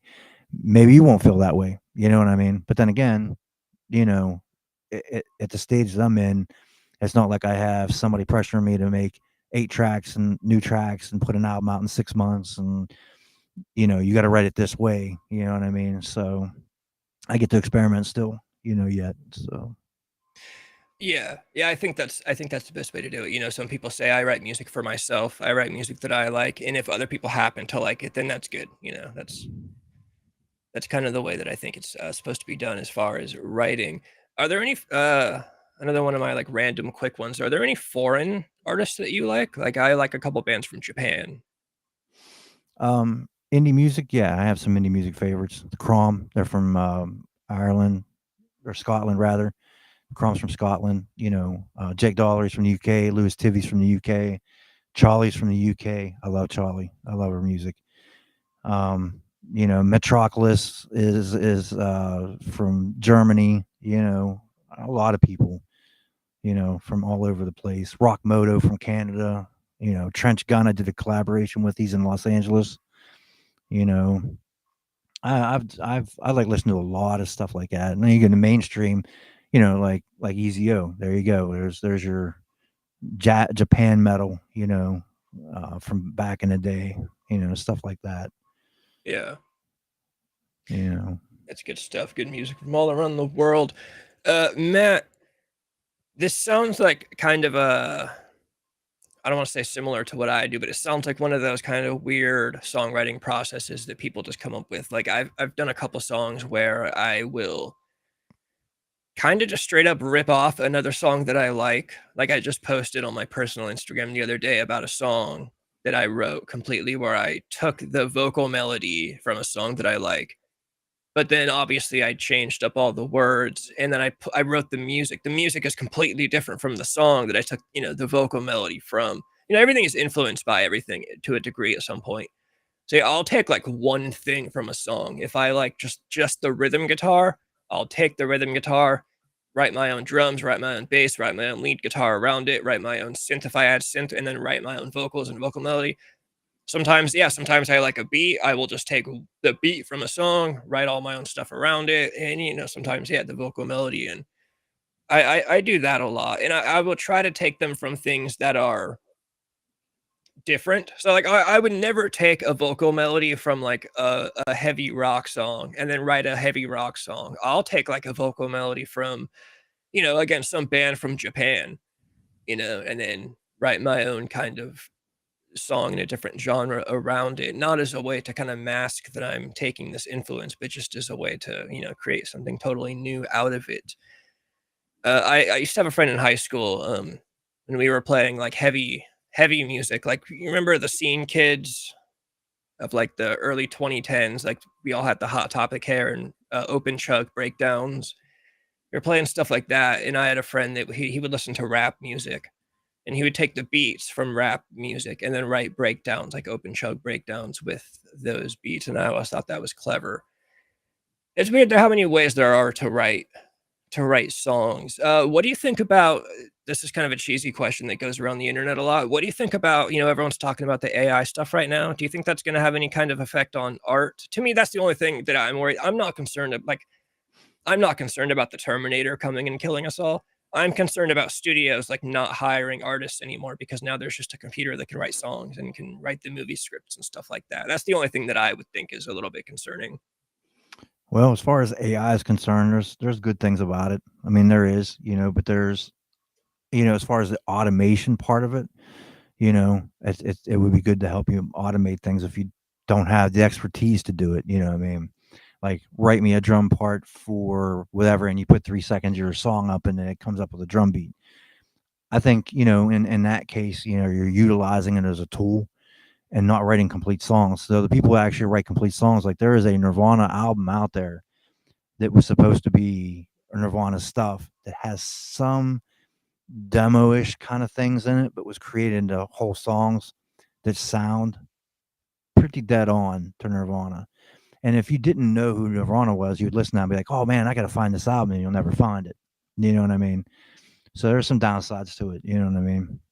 I had a guy, I'm not going to say who it was, but I had a guy remix a track for me, and I thought it sounded really great until I realized that there was a good amount of AI use, and then I just kind of scrapped it. You know what I mean?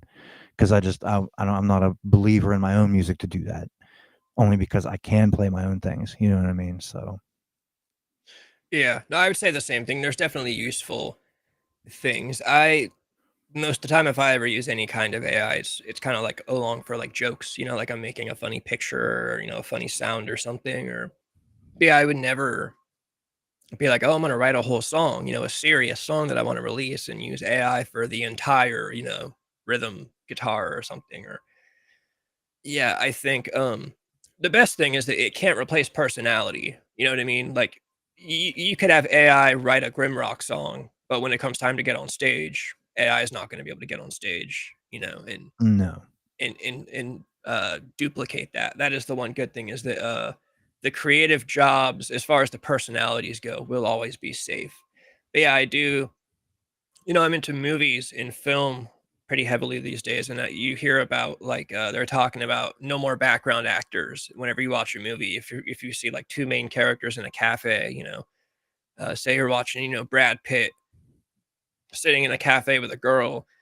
Well, they're talking, or people have been theorizing that they could start doing, all the people in the background of the, sitting in the cafe could just be AI, just, Hmm. just kind of created characters. And well, now you've got a lot of people that, would be taking those day jobs for work to pay rent, aspiring actors in Hollywood. Now they're not getting jobs. And That's the only thing that I think would be a bummer is if it comes along and takes jobs from artists. You know, like I said, I'm not concerned about the Terminator. You know, until Arnold Schwarzenegger shows up at my door, I'm not too scared of all that. But when it comes to art, that's what I think is going to be the worst. When it comes to art in general, man, I feel really negative. Sometimes I often say that, like, I wish we could just, like, I think the world needs a reset. Like, we need to go back to caveman days and work our way all the way back up to, like, the Delta Blues and the British invasion. And because I often think, like, what more can be written? And I say that, but I could sit down with my guitar and write a song right now. But, you Mhm. know, sometimes it's like, what else could somebody write as far as, you know, people always say history kind of repeats itself, but I have a hard time imagining the next, Jim Morrison coming up out of nowhere because it just doesn't seem like we're there or gonna get there anytime soon. Well, it won't happen in the U.S. You know, most of my radio play outside of Mr. Ballistic and you know, Lonely Oak Radio out there in L.A. There's most of my radio plays in the UK, Spain, France, Germany, Finland, places like that that are more accepting of the music that you know we as a country, I guess the programming people of the country shuns. You know what I mean? So Yeah. yeah, so I mean here it would take something. It would take a crash of the programming people to even get a bite into something like that. I mean, some local stations do homegrown shows. You know, I just sent one. I sent a CD to WDVE, which is 102.5 DVE up here in Pittsburgh, and they do a homegrown show on Sunday nights at like 9 p.m. or something like that. And I just sent a CD to see if I can get on that. You know, but as far as like a regular radio station on FM radio, no, it's not going to happen. You know what I mean? Yeah, it almost kind of seems like just the rock genre in general is not too favorable right now in America. Even when I was younger, I always say, even when I was in high school, when I was in high school, the biggest rock star that I remember seeing on TV was Lil Wayne, but like the lollipop music video was all over the place. So even since then, we've shifted into like hip hop as far as being like the main like I guess genre that the world or that our country is into. Rock music I guess is kind of dead, which I hate to say, but it kind of makes sense. Rock music was on top for so long, ever since like the 20s. I mean, obviously like a 20s version of rock, but or the blues it would be back then, but rock's been kind of the dominant genre for so long, ever since like really, yeah, ever since like the 20s. If you wanted to play music, you had to get a guitar and find a drummer. Whereas nowadays, most kids just give me a laptop, and I'll write a whole album on. And some stuff I find some kids that I like a lot. There's a lot of kids doing stuff. There's this one kid called Glaive. It's like Glaive. I think they call it hyper pop. I like him a lot. He's this really young cat, I think from like the Midwest, and he just does stuff on it. It's all just like this it's not hip hop, but it's kind of like a mix of hip hop and pop. He sings and I don't want to say he raps, but he sings fast. Is kind of the way that I call it. Um yeah, man, I say Lil Wayne is one of the big rock stars. I was a big Lil Wayne fan though. I liked him a lot. I had the Carter. I think I had the Carter 3. It was either the Carter 2 or the Carter 3. I had I'm Not a Human Being on CD. Loved that album. I liked early Drake. I liked stuff like that. Whoever's in chat, by the way, you guys should start firing off questions because I'm starting to run low on my pre-planned questions. So this is the part where I'm going to say chat, start throwing some stuff out there. The XU Studio. I did not know about the DVE. But yeah, as far as rock music in general, it just seems like it's not the country's favorite genre anymore, I think is the best way. So that wouldn't make sense that you're getting a lot of play in other countries. Because like I said, when I think of rock bands, one of the first ones I think of is that band Static Dress, and they're from the UK. It seems like it's bigger in other countries than it is here. Yeah, most of my anything that I got nominated for or won anything for have been in other countries. Have not been from here. Yeah, we're just not taking care of rock and roll right now. This wouldn't apply to you, but one trend I have noticed is that it seems like the band, like a full band, is kind of a dead thing. as much as I hate to say it, I would say one of the biggest rock stars we do have is Machine Gun Kelly, but that's, he's like a solo guy, and I think the reason that you have these solo artists is because the record labels have probably learned, oh, we can just pay Machine Gun Kelly a rock star salary, and then he can go find a backing band, and we'll just kind of pay them whatever. So now they don't have to; they could just pay, solo artists all the money. It's a money saver basically. Yeah, the Oh question yeah. of what's next for GrimRock. What do you have? I know you've been busy lately. What do you have like in the near future and in the distant future? Like, what are your immediate plans? Well, immediately is just get my commitments made for podcasts and the festivals I do have lined up.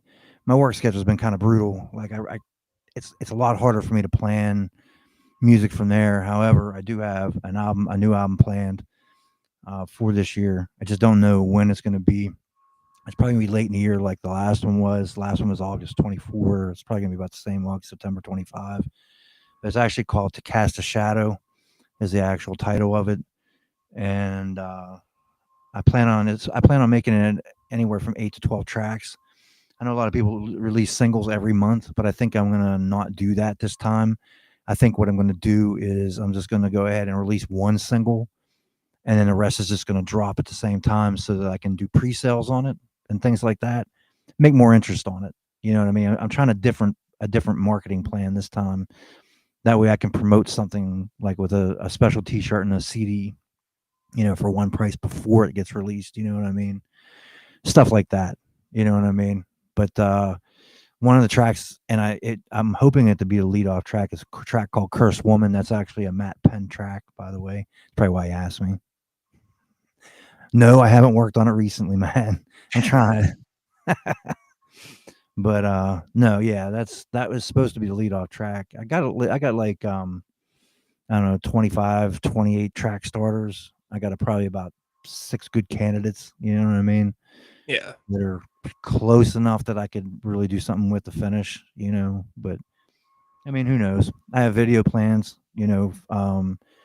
I got to do one rollover video from GR5 into whatever my first track for To Cast a Shadow is, and I'm hoping to have some a local model from here be part of it. She gets to use a ball bat and break shit in a abandoned house to this that's video, which perfect. is going to be cool.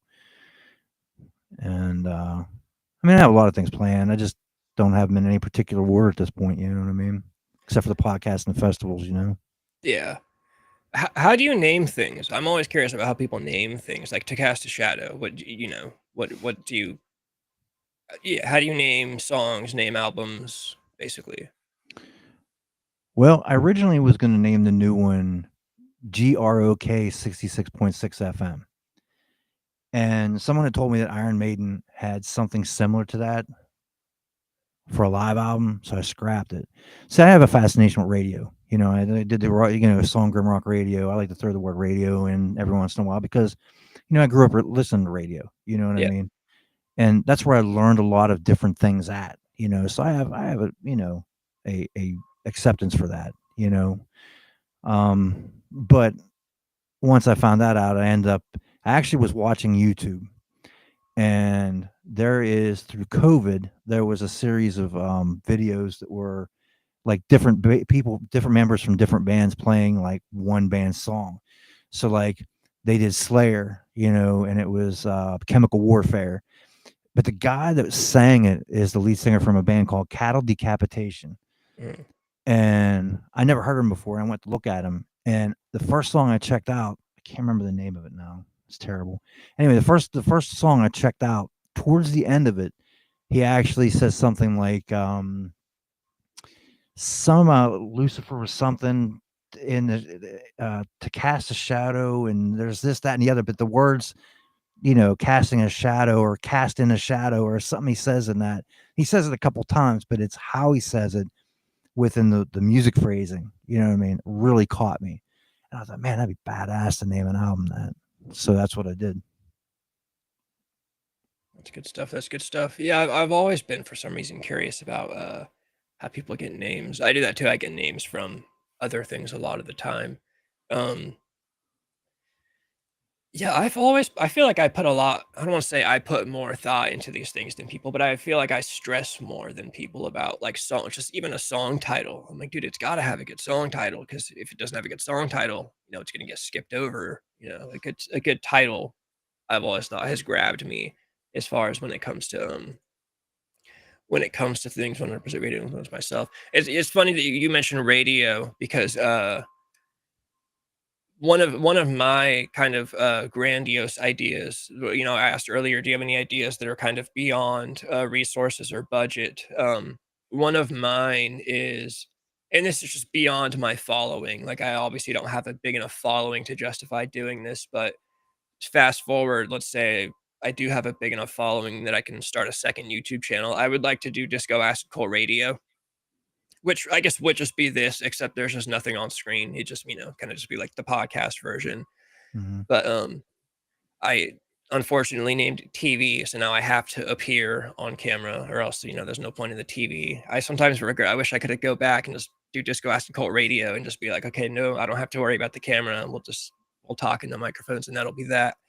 But yeah, I do miss the days of a radio, and I still drive in my car, and I have a radio.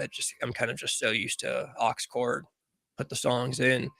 But there was something cool about when a radio station plays a song that you like. There's just a cool feeling about that, like, oh, this is just what I needed to hear, right? We were just talking about this on the stream, I swear, recently.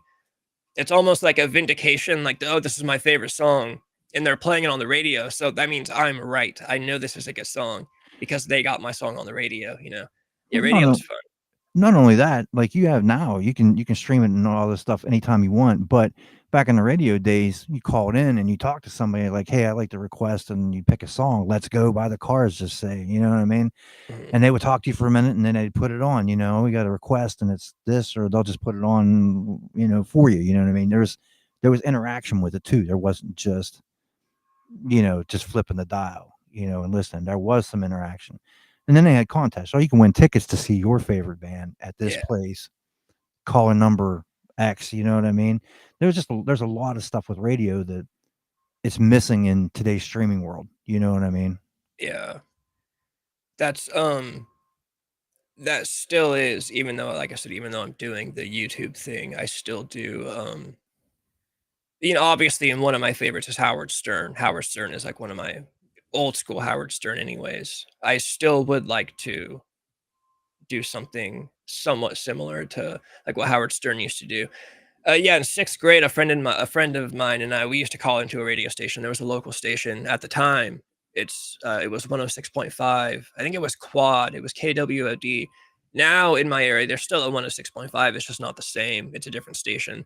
But back then it was alternative rock, and our calls were 50-50. Sometimes we called and request songs, and sometimes we prank called. And our idea of prank calling was requesting a song that we knew they didn't have. Like it'd just be some obscure song that we knew about, but we knew they weren't going to play it. And it was like an alternative rock station, so they were kind of edgy. So we'd call in and be like, "Yeah, play the song." And he'd be like, "Yeah, we don't have." He'd be kind of a dick on purpose. And I remember one time we called and we requested a song, and he was like, "No, that's terrible. We don't have that song." And then we requested another song, and he goes, "Oh, from bad to worse," and he hangs up on us. And so a big inside joke between me and my buddy was whenever someone said something stupid, we'd say, "Oh, from bad to worse," and no one got it. But to us, it was funny because we called this radio station every Friday night. There was 2 times our calls were on the radio, and that was a big deal. Like I said, we were in 6th grade, and you Mhm. call, you request it. There's the delay. It was like 10 or 20 minutes later, whatever, we pop up on the radio station, like, "Yeah, can you play this song?" And he's like, "Yeah." Dude, that was like one of the greatest Friday nights of my young life at that time, was hearing my voice on the radio requesting a song. Yeah, see, that's what I'm saying. You just don't have that today with streaming. Not Yeah. at all. The Yeah. closest thing you have to that is independent radio, like where you can send in, like I'll send a thing into John Ballistic station and it says, "Hey, this is Grim from GrimRock. You're listening to music, John Ballistic's Underground Jukebox on Music 412." Give them a bumper, or whatever you want to call it. And that's the closest thing you're going to get to that. You know what I mean? Yeah. Yeah, it's the streaming thing, like the same with all things on the internet, the pros and cons, on demand. of course, is great. I can listen to whatever I want at the moment that I want it, but you lose out on the fun stuff about the radio. And when those songs do come up, I do wish if it wasn't for copyright stuff, or if I could build up a big enough catalog of bands that don't have their music copyrighted, which I don't think exists anymore because now it's just so easy to get copyrighted and get on Spotify. I would like to do a stream once a week and, play songs, kind of act like a radio guy, talk for 20, 30 minutes and play a song by some band. But, with copyright stuff, it's hard to do that kind of stuff on YouTube. This is typically the significant half. Seems to support from family and friends as well. Yeah, having a Mrs. Grimm does have to. I mean, you mentioned it earlier, even just like with the face paint, that's kind of like a secret weapon. Yeah, I mean, she goes with me to shows. She also carries stuff in, helps me set things up, tear things down. She does the video. She videos when I'm playing live. She'll take pictures. Stuff like that. She's a huge asset to me. In many ways outside of just the house. And the kids and stuff like that. You know what I mean? Like she's in it to win it, man. Like we're all in. I'm that way for her. She's that way for me, and that's what makes it super cool. You know what I mean? I got somebody that I can really, lean on. She can lean back on me, and everything's copacetic. Yeah, that's awesome that she's down with the music. I've definitely dated girls that are down with the music and will help me carry stuff in, and I've dated girls that were just like not down with it and didn't come to shows. And to each their own. But I was always kind of like, I kind of wish you'd at least pretend. It'd be cool if you like acted like it. So that is super cool that she's down with the cause. It sounds like. Oh yeah, she's a big help. She'll sit at the merch table and take sales on Square, for me and stuff, and just while I'm walking around talking, making connections, BSing, whatever, So yeah, I really appreciate that, from her, The merch thing is something I totally forgot about. You're really good with merch. It seems like you're pretty solid. You've got a good amount and you've got the branding down. I think you told me that was intentional. Like you didn't want to even start until you had everything that you wanted, like ready and branded, basically.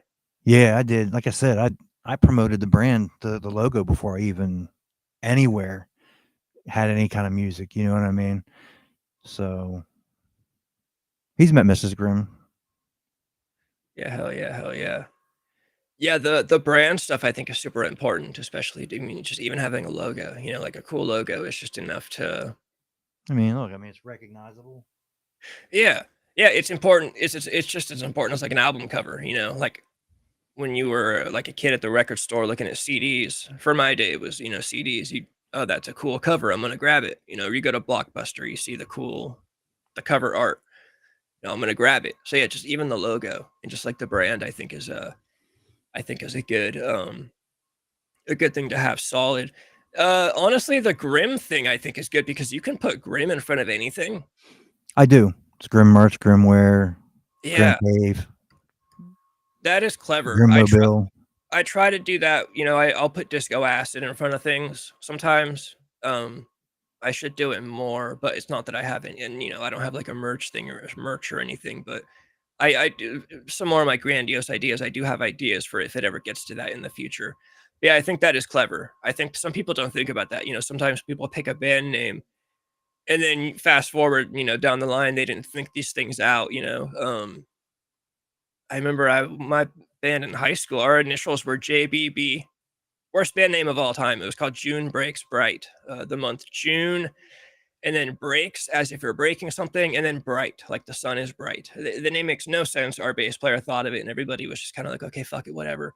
Well, the initials are JBB, and it just kind of looks silly. And at the time, Justin Bieber was also big, so everybody would make fun of us and say that we were Justin Bieber, is what people would call us. And yeah, no, a name is definitely important. At least I think so. CDs, I remember cassette tapes. I think tapes are my favorite format. What? That's a quick one. What's your favorite format of music? I always preferred tapes. Vinyl.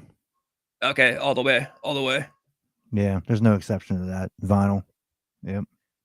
Dude, records are cool. I just I'm sure it's a generational thing, tapes. There's just something magical about just having a little tape, I think. But records are also badass. I've got a record collection, I think, just sitting at my mom's house. I got a record collection too. I'd really like to have some of mine put on vinyl, but it's so expensive. And I Oh don't think yeah, I would sell enough copies of it to even make it worth it. You know what I mean? It's hard to break even with CDs. You know what I mean?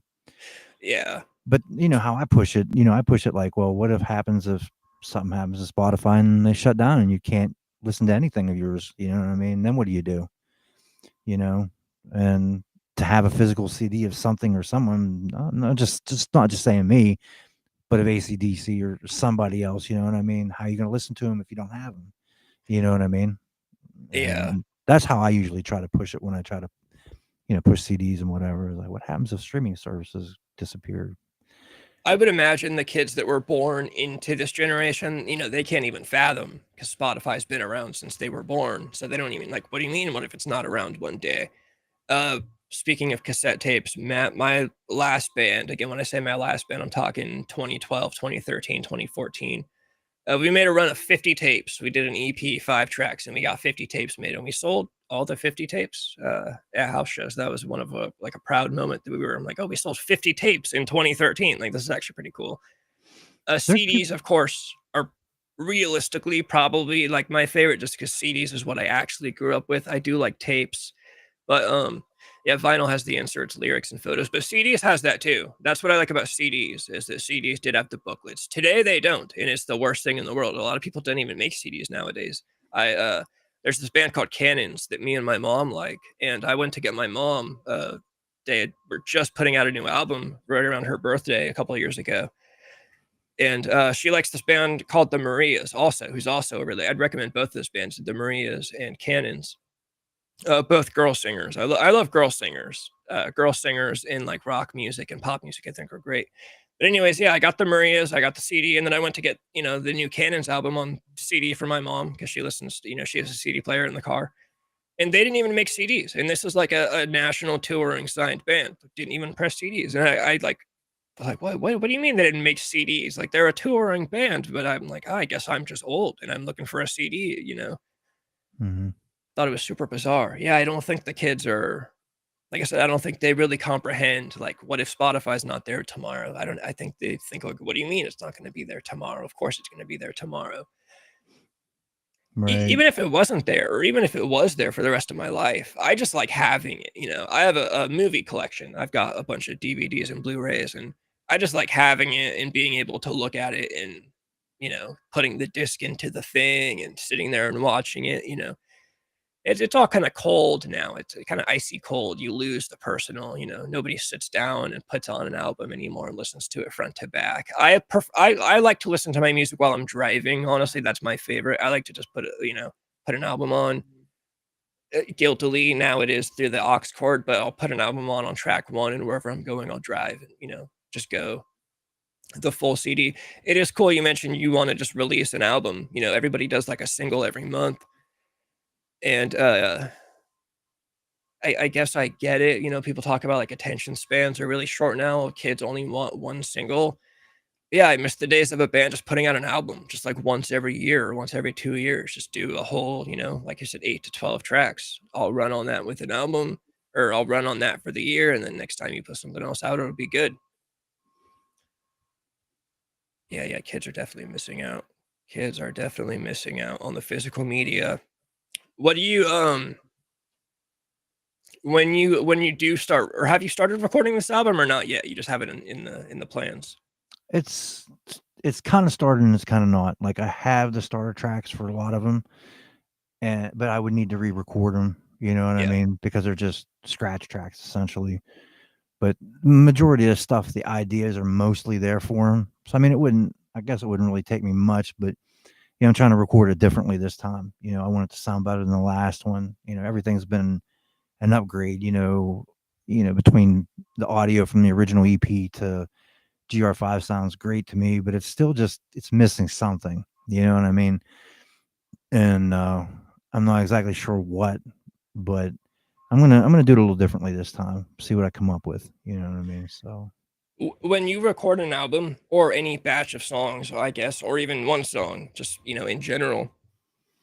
So like if I was going to record an album, I have to do it all like when I say at once, I mean if it takes me 2 days to finish it, I do it in 2 days. If it takes 3 days, 3 days. I can't sit down, record a couple things or record a couple songs and then go away for a week and then come back. You know what I mean? Do you do things kind of slowly as time goes on, or do you have to also do it all in one bunch? No, I do it in segments. I'll do it in some things. I'll start and I'll have like a minute at the first minute, minute and a half of a track, and I like to flow it, but I don't have anything to add to it or a bridge or a breakdown or anything for it. And then I'll just leave it alone, and I'll come back later and listen to it, and I'm like, oh, I could do this, or I'll listen to it again and be like, no, not yet. You know what I mean? So I actually build them as I'm thinking about the ideas, and I can bounce around from different track to different track because there might be a track that I really might like, but I really can't figure anything out to. But I'll have another track that I had started much later. I'd be like, this might work with this, and then I'll fool both of them together. You know what I mean? So I record a lot of ideas and just bits and pieces of things until I get enough that I can mate stuff together. Or once in a while I'll have something like the track Angry. It was like an instant thing. Spiral Me Down off the original EP was another one. You know what I mean? It just struck me and I just did it, in one session. But that's rare. That's rare for me. Yeah. Okay. Yeah, see, I usually do. Generally, I have to have the whole thing written. Of course, there are times when in the middle of recording, I'll come up with an idea right then and there. How do you do when it comes to like when a song is finished? So I have kind of a problem, and it takes like actual willpower. If I have too much time to sit, dude, I'll add like just fucking 24 layers of guitars and ambient leads and things. I get to a point where I have to say the song's done. Like bounce the song, export it, it's done. Don't touch it. It's over. It's cool the way it is. Otherwise, I'll sit here and I'll start taking things out and adding things in, and I'll end up with 20 tracks, going down the whole uh, monitor by the time I'm done. Do you have that same thing, or are you pretty good at just, hey, I know the song is done. This is it. Nope. I'm all in with that once I do it. I'll do my tracks, I'll double them out, I'll do a second record on it, maybe a third if I really think I need it, you know what I mean, to make it thicker or Yeah. give it that thing. But I won't generally do more than 2 tracks for the guitar, 2 tracks for bass, 2 tracks for lead. Yeah. Maybe 4 tracks for drums, it depends. You know what I mean? 2 to 4 tracks for vocals, depends. But that's the most, you know what I mean? I don't have very much, when it comes to that. Even when I add synth, it's because it's already a stereo track for my rolling. Then I just leave it as one track. You know what I mean? Yeah. Let me see. Nitpick too much. Grim knows I constantly bounce versions off him for opinions. Incidentally, I still have to listen to that. I haven't got to it yet. I think nitpicking is important though when it comes to music. Oh, it is. Absolutely. You got to nitpick yourself, and I'm sure you do nitpick yourself constantly. I do it. I'm terrible with that. Like I'll sit there and listen to it, and like I think where I have the problem is not necessarily like where he is, like he's in production part of it. Is it's all post production. It's actually when I go play it live. Like I'll do something that I play live, and I'll be like, why did I not do this on the album version? It drives me bananas. You know what I mean? Oh yeah. That's almost the worst because you actually can't change it. It's No, that's a the album done is deal released. at that point. Yeah. I still me and my singer of the last band, again, the song that you had played on the station, we still text each other once in a while and say, "Oh, we should have done this on this song," and "Oh, we should have done that on this song." And dude, that was 2013. It's ridiculous, but I'm sure that's just a musician thing too. I'm sure, I'm sure Dave Mustaine listens to old Megadeth and was like, "Oh, I should have done this," in the Oh, 80s or sure. whatever. Mm-hmm. That's got to be a natural musician thing. There's a point you just stop or you'll never release it. Yeah, no, that's definitely true. You have to just kind of tell yourself like, "Hey, this is done. I have to be done with this. It's good the way it is." I think that's kind of why I like to have the whole thing written out in my head before I start recording. Otherwise, I'll keep going. But realistically, it's all up in the air until the song is, put onto a disc or put onto Spotify or whatever. Things could change at any minute. All right. All right, we're hitting 8 p.m. Chat, any last messages? Send them in. Dude, chat has been all of your people tonight. This has actually been awesome. I'm glad you got these guys in here. Yeah, I appreciate them being here, man. These guys that follow me around, and I talk to some of these people I talk to daily.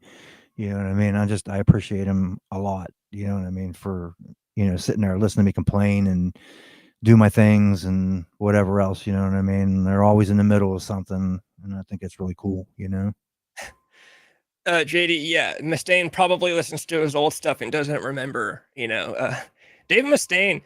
I like Dave Mustaine as a rock and roll character more than I like Megadeth. I like Megadeth, but Dave Mustaine just as a person, he's one of those guys that honestly, I remember being hooked on heroin, watching the VH1 behind the music of Megadeth and being like, you know what? If Dave Mustaine can get off drugs, there's no way I can't get off drugs. He was always one of those guys to me.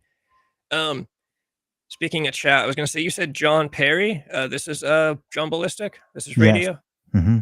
I got to say, it's awesome that you guys got that track played on there.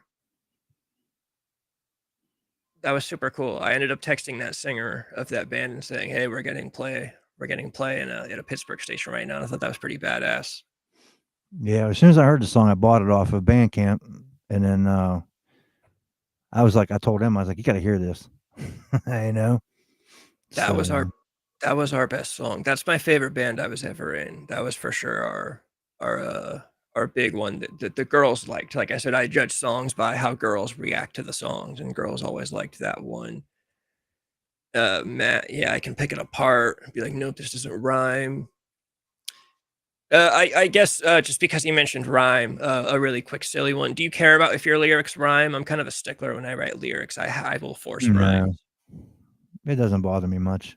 Yeah. As long as it has some kind of flow to it. Yeah. That makes sense. So. John, it was In My Head by that band Champagne Girls. That was I played guitar for that band. That's still my favorite band name too. We were Ghost Stories, and then I was like, Ghost Stories is very generic. We should be Champagne Girls. For some reason, I thought that was cool. All right, I want to make sure. Well, no, I want to see what John has to say about that before we go. This is the big dilemma about live streaming, is that when it's time to go, I have to make sure that chat gets in their final messages, and then I end up sitting here for. I'm not saying you guys are holding me up. I'm not saying that at all. But I'm bad at keeping up with chat usually. Yeah, no, dude, chat's been awesome, and chat's been all your people tonight. This is good stuff. What other what podcasts do you have coming up? You said you got some features coming up. What are those? I got the This Is Me podcast. It's for First Angel Media. I'd have to go back and look. Yeah, I gotta check some of these out. I listened to you mentioned an interview to me. I think it was on YouTube. You were talking about Golden Robot a lot in that one, and I listened to that one a couple weeks ago. But whatever you got coming up, yeah, I want to check out. I want to hear those too when those are going on.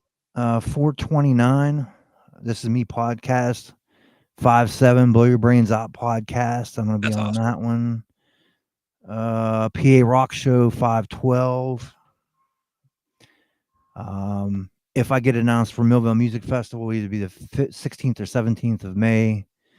Wells Township Haunted House. That's July 12th. July 19th, Fitz Fest in Pittsburgh. And then Hell Harvest Fest is 9/27. I got other dates. Those are the ones that I just have wrote down. You know what I mean? Yeah, that's awesome. So you're busy. You're keeping up.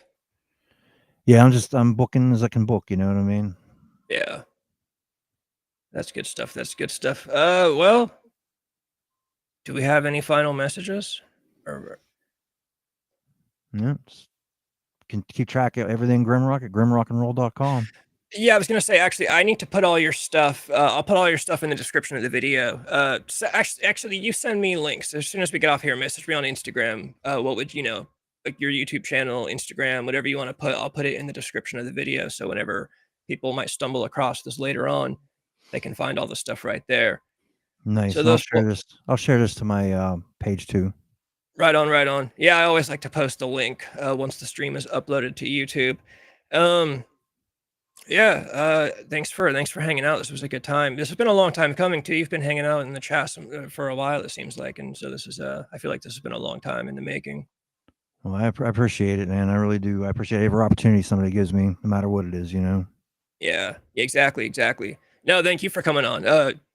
Dude, you have a really, I should be thanking you more than you should be thanking me, because you do more than I do. You know, I'm just kind of doing the YouTube thing right now. Yeah, yeah. But yeah, shoot. Message me all those links. I'll put them in the description. Usually when I end the show, I just mute up. There's an outro. You can once the outro pops up, you can take off whenever you're good to go. And chat, thanks for hanging out. Right on. I'll catch you guys all soon.